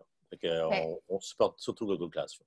Oui, puis tu sais, Teams, puis c'est pas parce que je suis vendue Classroom, là, mais... non, hein? Mais Teams, non, mais le problème avec Teams, là, c'est que les différentes applications, ils se parlent pas tant. Tu sais, il y a des affaires que c'est comme, pourquoi qu'ils se parlent pas entre eux, les applications? Puis moi, c'est ce qui me déplaît surtout là, de Teams. Puis le visuel est beaucoup plus fun dans Classroom, je trouve. Mais t'es vendu. Toi, c'est comme un vieux couple. Moi, j'ai essayé les 2. Hein? J'ai expérimenté avec les 2. J'ai été dans toutes vos formations là, avant de devenir CP. Puis, à un moment donné, j'ai adopté... j'ai découvert Classroom, puis je suis vraiment tombée en amour parce que c'est vraiment le fun. T'sais, Teams a ses avantages, mais Classroom est une coche au-dessus. Là. Puis on s'est entendu, notre équipe de CP là, ici, pour dire que si un prof avait déjà commencé avec Teams, c'est beau continuer avec Teams, mais pour les gens qui veulent adopter une plateforme, un environnement numérique d'apprentissage, notre choix numéro 1, c'est Google Classroom. Puis c'est pour ça qu'on met l'emphase sur Google Classroom. Puis c'est ce qu'on va vous présenter brièvement après. Là. On va plus vous orienter là, vers un parcours de formation. Alors, là, tantôt, juste avant, là, on vous a parlé, mettons, à la base, là, on utilise le téléphone, puis on utilise le courriel. Là, si vous voulez pousser une coche plus haut, plus loin, bien, vous ajoutez de la visioconférence. Si vous n'utilisez pas Google Classroom, sais, je vous dirais, ça ne dérange pas qu'est-ce que vous choisissez comme visioconférence, là, si vous utilisez la visio dans Teams ou la visio dans Zoom. Juste une parenthèse avec Zoom, en ce moment, on est chanceux dans le sens où les comptes basiques, on n'a pas la limite de 40 minutes qui est imposée, mais il faut garder en tête que cette limite de 40 minutes-là, à un moment donné, elle va revenir. On ne pourra plus faire des visios de 1 heure, 2 heures. Fait que ça, il faut le garder en tête. Si vous décidez à partir de l'année prochaine d'adopter un environnement numérique d'apprentissage, il faut que vous sachiez que Classroom inclut de la visioconférence avec Meet. Meet, c'est une application Google. On l'avait toujours, mais là, ce qui est le fun, c'est que c'est vraiment intégré dans Classroom. Donc, vous avez comme une salle virtuelle à l'intérieur même de votre cours. Ça fait pas, on n'a pas autant de contrôle qu'avec Zoom, mais ça fait la job quand même. Patrick, peux-tu changer, s'il te plaît? Alors, votre environnement numérique d'apprentissage, le Classroom, c'est sûr qu'on est rendu dans le 3 diamants. Il ne faut pas que vous vous mettiez trop de pression, OK? On y va petit à petit, on expérimente, on essaie des trucs. Des fois, ça ne fonctionnera pas, mais c'est correct, OK? Il faut être... il faut laisser place à l'erreur, puis c'est comme ça qu'on va apprendre. Mais ce qui est vraiment le fun, puis on va mettre l'emphase sur 3 choses au départ, ça va être de, premièrement, proposer des vidéos puis des sites web. Donc, on propose des vidéos, on propose des sites web à nos élèves. C'est super facile parce que tout est organisé dans Classroom. Je vais vous montrer un exemple de cours tout de suite après.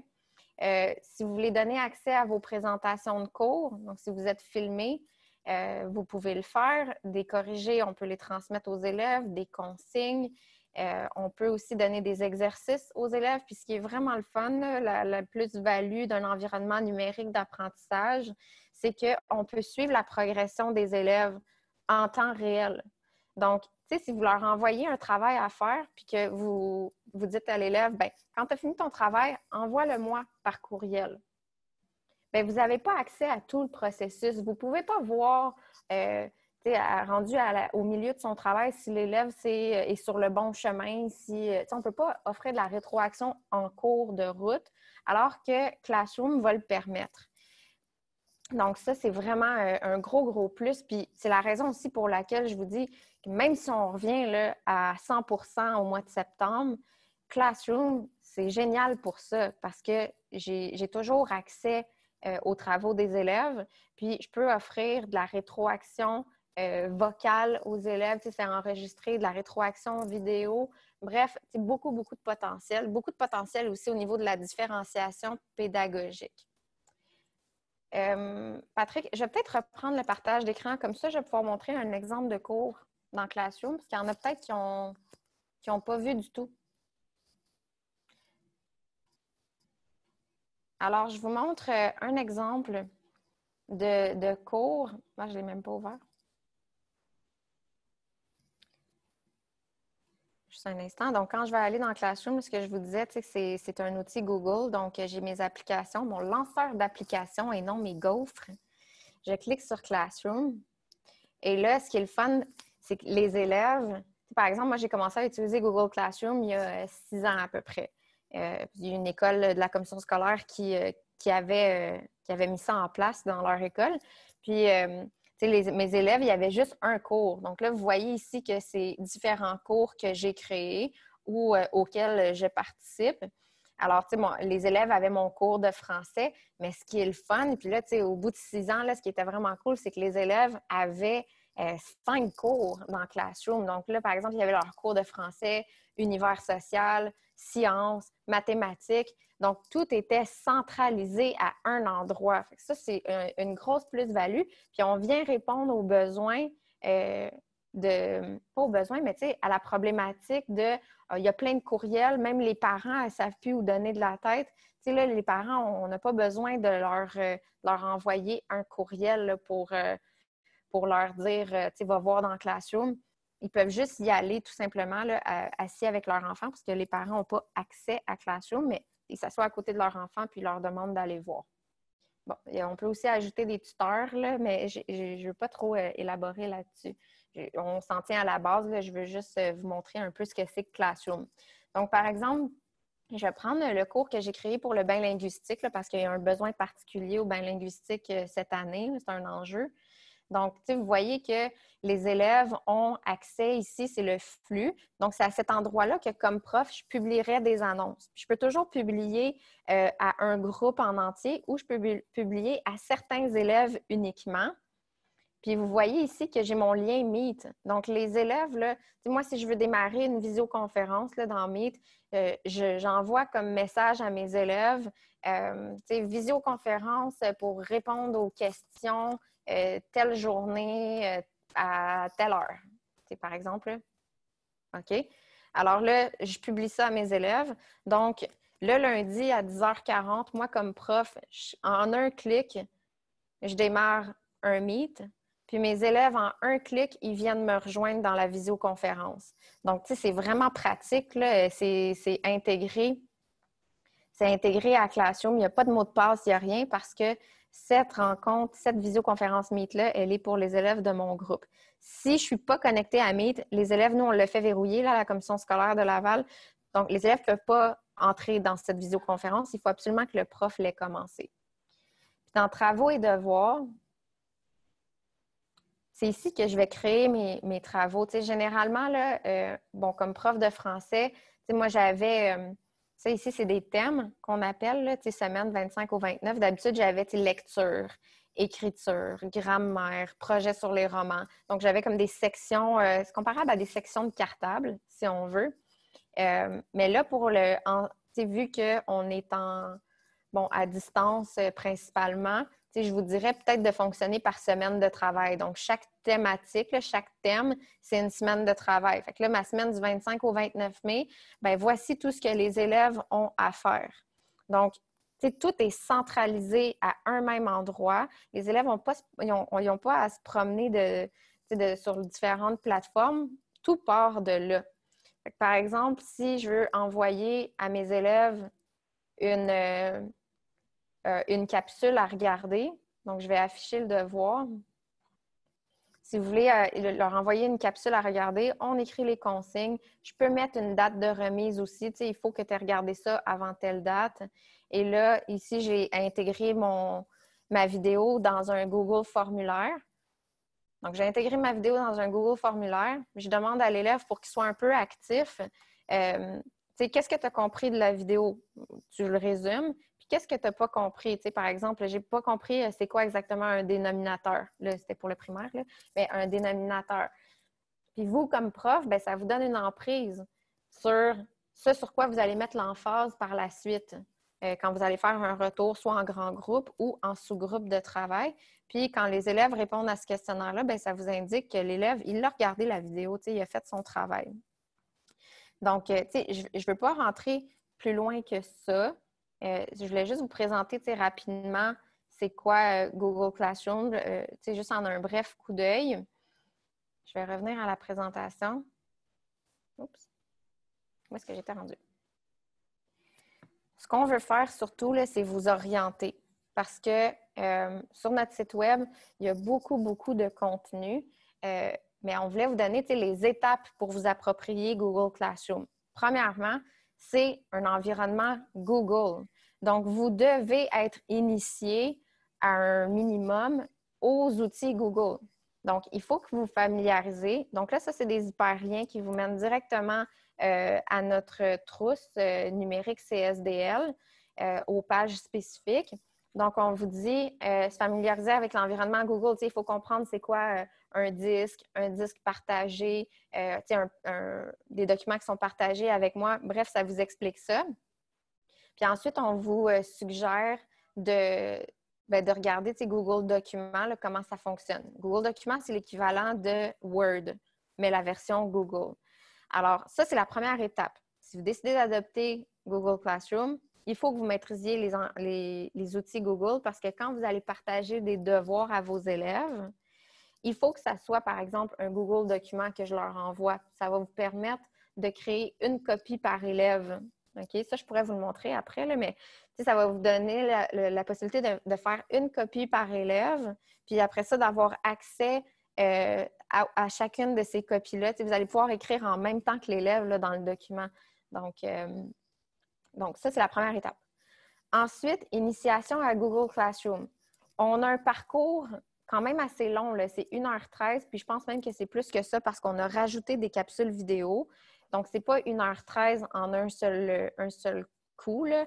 C'est des mini-capsules, mais je vous dirais que la base, là, ce sur quoi vous devez mettre l'emphase, c'est tout d'abord, qu'est-ce que Classroom? Donc, c'est une vidéo de 2 minutes qui fait un survol de ce que c'est que Classroom, donc pour vous donner un aperçu. Puis cette vidéo-là, vous pouvez la partager aussi à vos enseignants. Vous pouvez J'ai un déficit d'attention. Hein? Quelqu'un est passé dans le corridor, fait que j'ai perdu mon fil d'idée. Je suis terrible. Mais vous pouvez partager cette vidéo-là aux parents. T'sais, par exemple, nous, on pourrait la rajouter là, dans notre package du début de l'année. Mais pour montrer aux parents, c'est quoi Classroom, qui a une idée de ce que leurs enfants font. Puis, vous pouvez le partager aussi à l'élève pour lui montrer c'est quoi Classroom.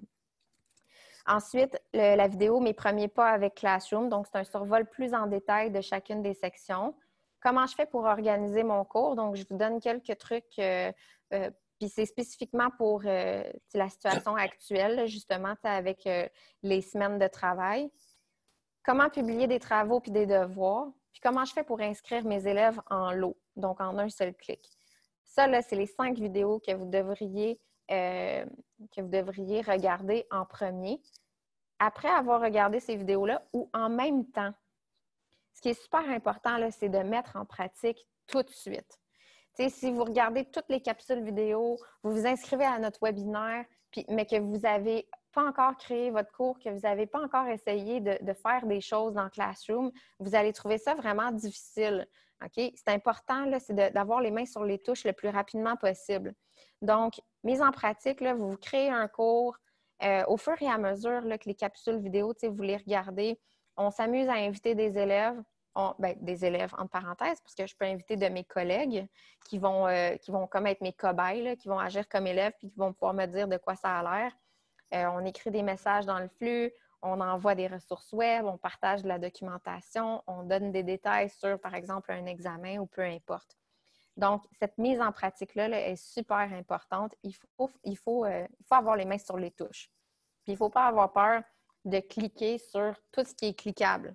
Okay? Il n'y a rien qui va exploser. Là. On clique sur tout, puis on essaye tout. Mélissa, je vais devoir te quitter parce que j'ai un webinaire avec des profs d'éduc du primaire qui commence à 12h30. C'est bon. C'est bon? Mais oui, tu as presque Patrick. terminé. Bonne journée tout le monde. Content de vous avoir vu. Tu sais, toi, si je quitte, ça n'arrêtera pas la réunion, là. Hein? Non, c'est moi qui l'ai démarré. OK. Ciao. De rien. Ciao. Bye. Alors, pour que les participants se connectent puis participent, chaque élève doit connaître son adresse courriel CSDL, évidemment. Puis, vous avez tout un procédurier quand vous cliquez ici. Je vous ai parlé de la vidéo pour informer les parents, les élèves. Quand vous cliquez ici, vous avez accès directement, puis ça, vous pouvez la réutiliser. Puis finalement, je l'ai mentionné tantôt, on a des parcours d'auto-formation. Donc, ça se trouve sur notre site web. Il y a une auto-formation pour les élèves. On leur montre comment se connecter, soit à l'aide d'une courte vidéo ou il y a une procédure écrite pour se connecter aussi là, avec des images. Vous avez, à quoi ça ressemble Classroom, comment l'élève fait pour rendre ses travaux, comment il fait pour rendre un travail qui a été fait sur papier, parce que l'élève peut faire un travail sur papier, puis il prend une photo, puis après ça, il nous l'envoie, il nous le dépose. Donc, on montre à l'élève comment faire. Donc, tout est sur notre site web. Honnêtement, là, on met beaucoup, beaucoup de ressources, puis on s'ajuste là, au fur et à mesure. Quand on voit qu'il y a des demandes qui reviennent, on crée une capsule vidéo, puis on ajoute de l'information. Là, je vois que dans mon onglet « Converser », j'ai 12 messages. Je vais juste terminer la présentation, puis après ça, vu que je suis toute seule, après ça, je vais répondre à vos questions. Proposition d'une structure, on en a parlé un peu tantôt, là, quand c'est une nouvelle notion, là, de peut-être viser les courtes vidéos dans laquelle il y a une notion seulement qui est vue, ou sinon par visioconférence aussi, mais on vise une notion spécifique, puis on essaie de synthétiser au maximum. Puis les tâches à réaliser, on les donne à faire aux élèves alors qu'ils sont sur leur temps personnel. Là. Puis le retour, lui, en classe va se faire de façon synchrone. Donc, tout le monde est là. On revient en grand groupe sur les difficultés qui sont rencontrées, par exemple, pour 80% des élèves. Puis sinon, on fait des sous-groupes de travail. Je ne sais pas si vous avez eu le temps de regarder un peu la formation J'enseigne à distance. Donc, si vous voulez en savoir un peu plus là, sur le principe d'enseignement en asynchrone puis en synchrone, vous avez l'hyperlien ici vers cette section-là. Honnêtement, c'est super intéressant ce qu'ils proposent. C'est sûr que c'est théorique, mais si on le jumelle aux outils techno qu'on a, nous, qu'on vous propose là, sur notre trousse, il y a vraiment des belles affaires. Là. C'est super intéressant. Là. Il y a 2 modules qui sont disponibles, là, puis c'est vraiment bien. Ça vaut la peine d'aller voir. Ici, finalement, vous avez quand même, parce qu'on demandait tantôt des gens qui demandaient des ressources. Là, donc, dans le BV, vous avez quelques ressources numériques. Là. On a ici l'ONF, l'histoire à la carte. Bref, c'est des outils qui sont disponibles à la commission scolaire. Puis, vous avez aussi un Padlet ici pour différentes matières. Donc, faites juste cliquer. Et ça va vous mener à cette interface-là, puis vous allez voir tout plein de ressources en lien avec le français, la géographie, histoire, mathématiques, etc. Là, ça, je veux juste vous montrer que c'est disponible puis que vous allez y avoir accès. Oups, je me suis promenée. D'autres chaînes de vidéos pédagogiques à explorer. Donc, encore une fois, des outils, des ressources supplémentaires. Alors, je vais revenir.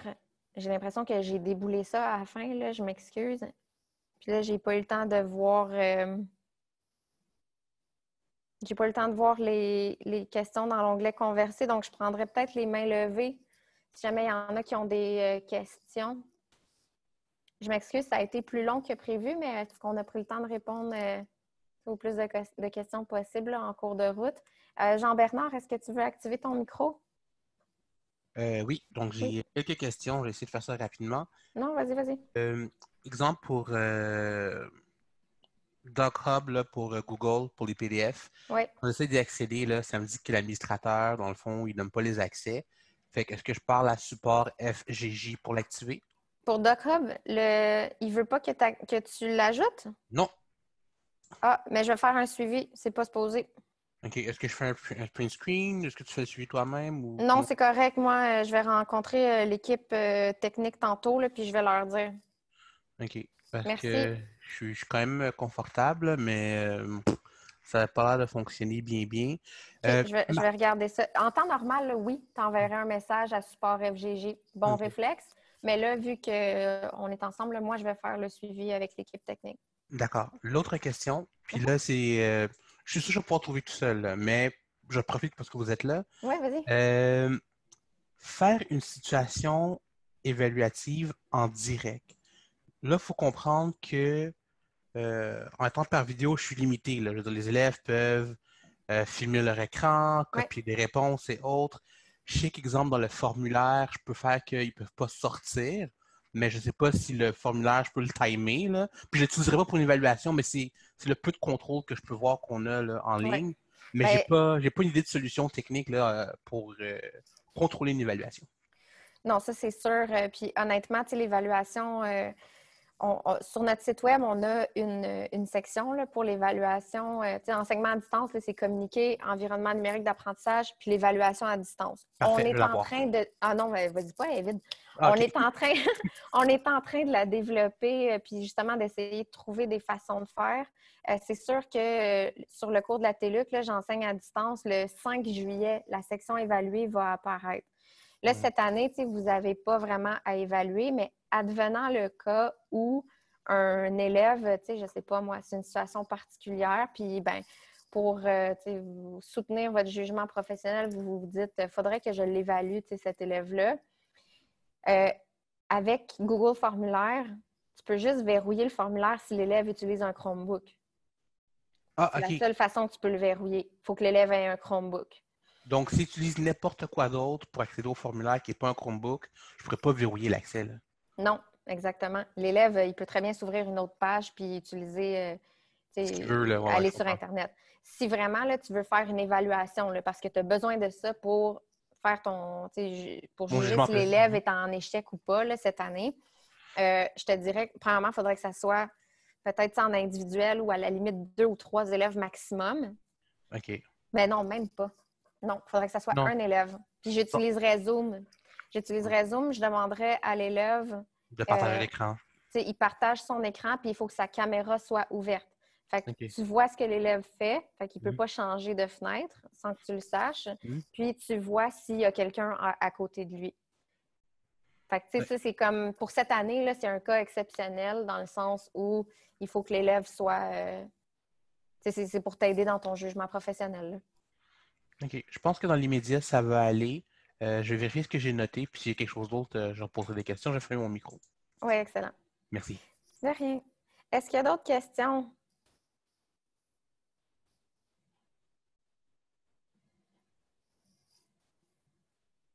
Jean-Bernard.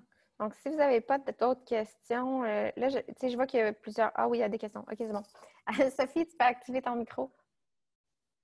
Moi, c'était, je sais, je l'ai posé par écrit, là, mais vraiment, je rentre dans mon Zoom en français, puis quand que j'arrive pour faire ma réunion, c'est en anglais. J'ai vraiment cherché partout, fait qu'il doit y avoir une petite place, là, puis j'ai écrit à Zoom, mais ils ne m'ont jamais répondu. Non, Zoom, même les premiers temps, là, je les appelais, ils me répondaient assez vite. Maintenant, ils ne répondent même plus. Je pense que la compagnie a explosé. Hein?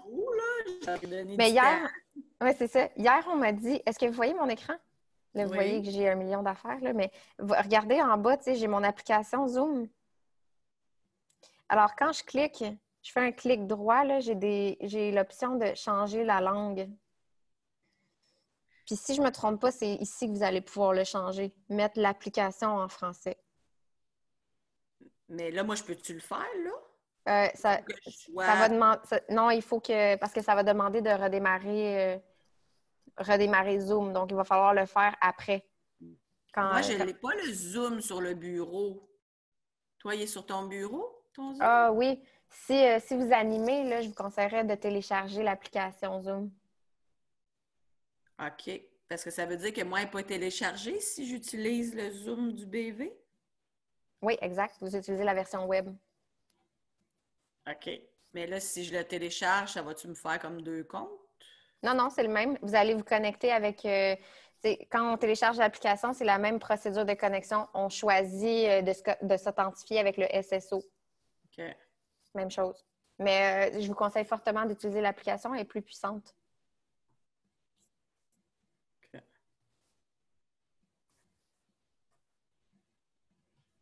C'est bon? Sinon, on va rester en anglais, là. Je commence à comprendre.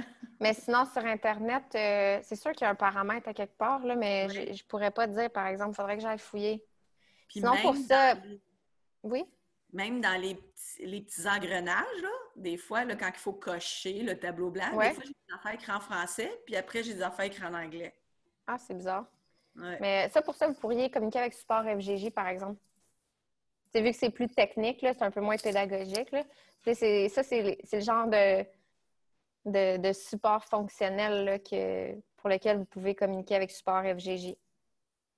FGJ, puis on voit ça où, ça, FGJ? C'est un site web. C'est un site web. C'est une adresse courriel. Je vous l'envoie tout de suite dans supportfjj@cslaval.qc.ca. Dans le chat? OK. Oui, je l'ai envoyé dans le chat. Puis si jamais vous le perdez là, par la suite, quand vous regardez, quand vous êtes sur notre site web, oups, je vais revenir au site web. J'ai tout le temps ma... Comme là, comment je ferais pour aller revoir tous les chats après une réunion? On peut-tu? Quand on est l'enseignant? Oui, vous pouvez enregistrer. Ça, c'est dans les paramètres de Zoom. Vous pouvez enregistrer le clavardage. OK. Ça, c'est dans les paramètres. Pour le support FGJ, là, quand vous êtes à l'accueil de notre trousse numérique, juste en bas, vous avez nos 3 noms, puis vous avez ici support technopédagogique, l'adresse courriel est là. OK? C'est bon, Sophie? Oui, merci. OK, de rien. Margire? Oui, bonjour. Allô? Excusez, je ne sais pas pourquoi ça n'a pas connecté sur mon nom de la commission scolaire, là, mais bon, c'est correct. Problème. Je me suis fait 4 groupes dans le Classroom, mais je suis vraiment là à la base, je mets des travaux là. Je voulais juste savoir si je veux faire un meet, par exemple, pour une période de questions.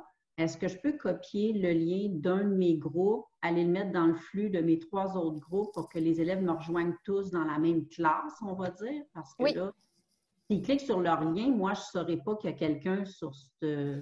Bien, ils ne seront pas... S'ils cliquent sur leur lien, ça va dire que la réunion est indisponible. OK. Mais oui, vous pouvez leur partager le lien. OK, parfait. Merci. De rien. Et Jean-Bernard, une autre question? Oui, donc je fais ça rapide, je pense que c'est mes dernières questions. C'est bon. Quand on enregistre les vidéos Zoom, la conférence, là, ils sauvent en MP4 ou dans quel format? MP4. OK, fait qu'il va sauvegarder en MP4. Mm-hmm. Puis là, je demande plus une question d'opinion, je vais le découvrir moi-même. Est-ce que vous avez remarqué une grosse différence entre les applications mobiles versus l'interface sur PC? Exemple pour Classroom ou vos appareils, vos logiciels en général. Non, honnêtement, moi, j'utilisais beaucoup avec les élèves, là, je travaillais beaucoup de mon téléphone. Okay. Et la seule chose, c'est quand on utilise la suite Google, ben, il faut se télécharger Classroom, puis il faut se télécharger les autres applications. C'est Google Drive, Google Documents. Oui, un par un. Oui, c'est ça, exactement. Il y a juste Google Formulaire là, qui n'existe pas en application. Okay. Mais ça fonctionne super bien. Puis même que sur le cellulaire, là, ben, c'est plus quand on est en classe, mais il y a des petites fonctionnalités de plus. Là, par exemple, je pourrais... j'ai un... voyons, au lieu que les élèves lèvent la main, là, je peux indiquer, par exemple, ça brasse. Moi, j'utilisais des bâtons de popsicle dans le temps. Là, il y avait, je mettais le nom des élèves sur les bâtons de popsicle, puis je pigeais pour que les élèves répondent aux questions. Bien, il y a ça, mais dans Classroom. Ça se fait en un clic, puis ça te génère un nom d'élève. OK, parce que dans le fond, c'est sûr que côté techno, je pensais appuyer mes élèves moi-même. Puis je me suis pris un programme pour faire la capture écran de mon téléphone, en fait, pour faire une capsule vidéo de comment les applications allaient ressembler. Mais je veux savoir si ce serait pertinent que je le fasse parce que je ne sais pas si c'est si différent que ça. Oui, non, définitivement. Il y a Explain Everything, entre autres, là, que tu peux utiliser. Ou même, l'iPad, il y a un outil capture d'écran que tu peux filmer ton écran. Puis si tu utilises un iPad, là, bon, on déborde un peu, on est dans la capsule vidéo, mais si tu es sur ton iPad, tu as iMovie après ça. Si tu veux faire un petit peu d'édition, puis là, ta vidéo après ça, tu la télécharges directement dans ton Google Drive de la CS. Puis là, en un clic, tu partages ça à tes élèves dans Classroom. C'est super efficace, là. Excellent. Et là, c'est vraiment la dernière. En ce qui concerne, dans Classroom, là, on peut des fois rajouter des commentaires un peu audio s'il y a eu beaucoup de commentaires des élèves. On ne peut pas toujours réécrire. Selon un des webinaires que j'ai eu avec vous, je crois que l'application, c'était Read and Write. Est-ce que c'était ça? Non, ou ça? Non. Oh, je me suis mélangé avec WordQ. Hein? C'est pas la même chose. C'est Talk and Comment. Talk and Comment, OK. C'est une extension. Talk and Comment, ça te permet d'enregistrer un commentaire audio, puis ça génère un hyperlien, dans le fond, que tu viens coller. Peu importe dans quoi, là. Oui, j'ai mal lu ma note. Read and Cue, c'était par rapport à WordQ, ça n'avait pas rapport. Oui, Read and Write, c'est une synthèse vocale, oui. OK, parfait. Fait que ça fait le tour de mes questions, je vous remercie. Parfait. Je vais vous mettre le nom de l'extension Chrome, là, c'est Talk and Comment. Parfait. Caroline, tu as une question? Allô, Caroline? Bonjour, Mélissa. En fait, je me demandais, dans le plastique, nous, les élèves vont faire des dessins, en fait. Donc, pour le déposer dans Google Classroom, j'ai vu qu'il y avait l'application mobile. Est-ce que je devrais inviter mes élèves à tous télécharger l'application mobile parce que c'est plus facile ou... Pour le dépôt de photos, là, c'est vraiment plus facile. Photos ou vidéos, là, tu sais, toi, dans le fond, dans ton Classroom, ce que tu vas faire, c'est que tu pourrais te créer, par exemple, un devoir, là, mais que tu vas intituler dépôt de tel travail là, en or. Puis là, avec l'application, les élèves, là, quand ils vont rentrer dans ton devoir, ils vont juste créer, ils vont cliquer sur créer. Okay. C'est vraiment simple, c'est pas compliqué. Là, créer, puis ils vont demander l'accès à la caméra, prennent la photo, tout, c'est envoyé. OK. Donc, ça serait vraiment plus simple que Ouais. tu télécharges l'application. Oui, oui, définitivement. La seule chose, là, c'est que pour que ça, c'est vrai pour vous et pour les élèves, pour que l'application Classroom fonctionne là, sur leur cellulaire, il faut que le cellulaire soit verrouillé. Oui, il faut qu'il y ait un mot de passe là, sur le cellulaire. Parfait. Puis, advenant que j'ai des élèves qui ont, ça serait surprenant, mais des élèves qui n'ont pas de téléphone intelligent. À ce moment-là, la procédure est-tu très compliquée pour déposer un travail papier dans Classroom? Non, bien, il faut qu'ils prennent une photo. Mais la photo, après ça, ils peuvent... ça peut être envoyé sur leur ordinateur, puis ils la prennent de l'ordinateur, l'image, ça, il n'y a pas de problème. OK, parfait. C'est une petite affaire. Il y a plus d'étapes, là, mais c'est très possible. Oh, oui. Dans le fond, il faut juste que je passe par créer un devoir, puis eux autres vont pouvoir me déposer ça là-dedans. Oui, exact. Super. Merci beaucoup, Mélissa. De rien.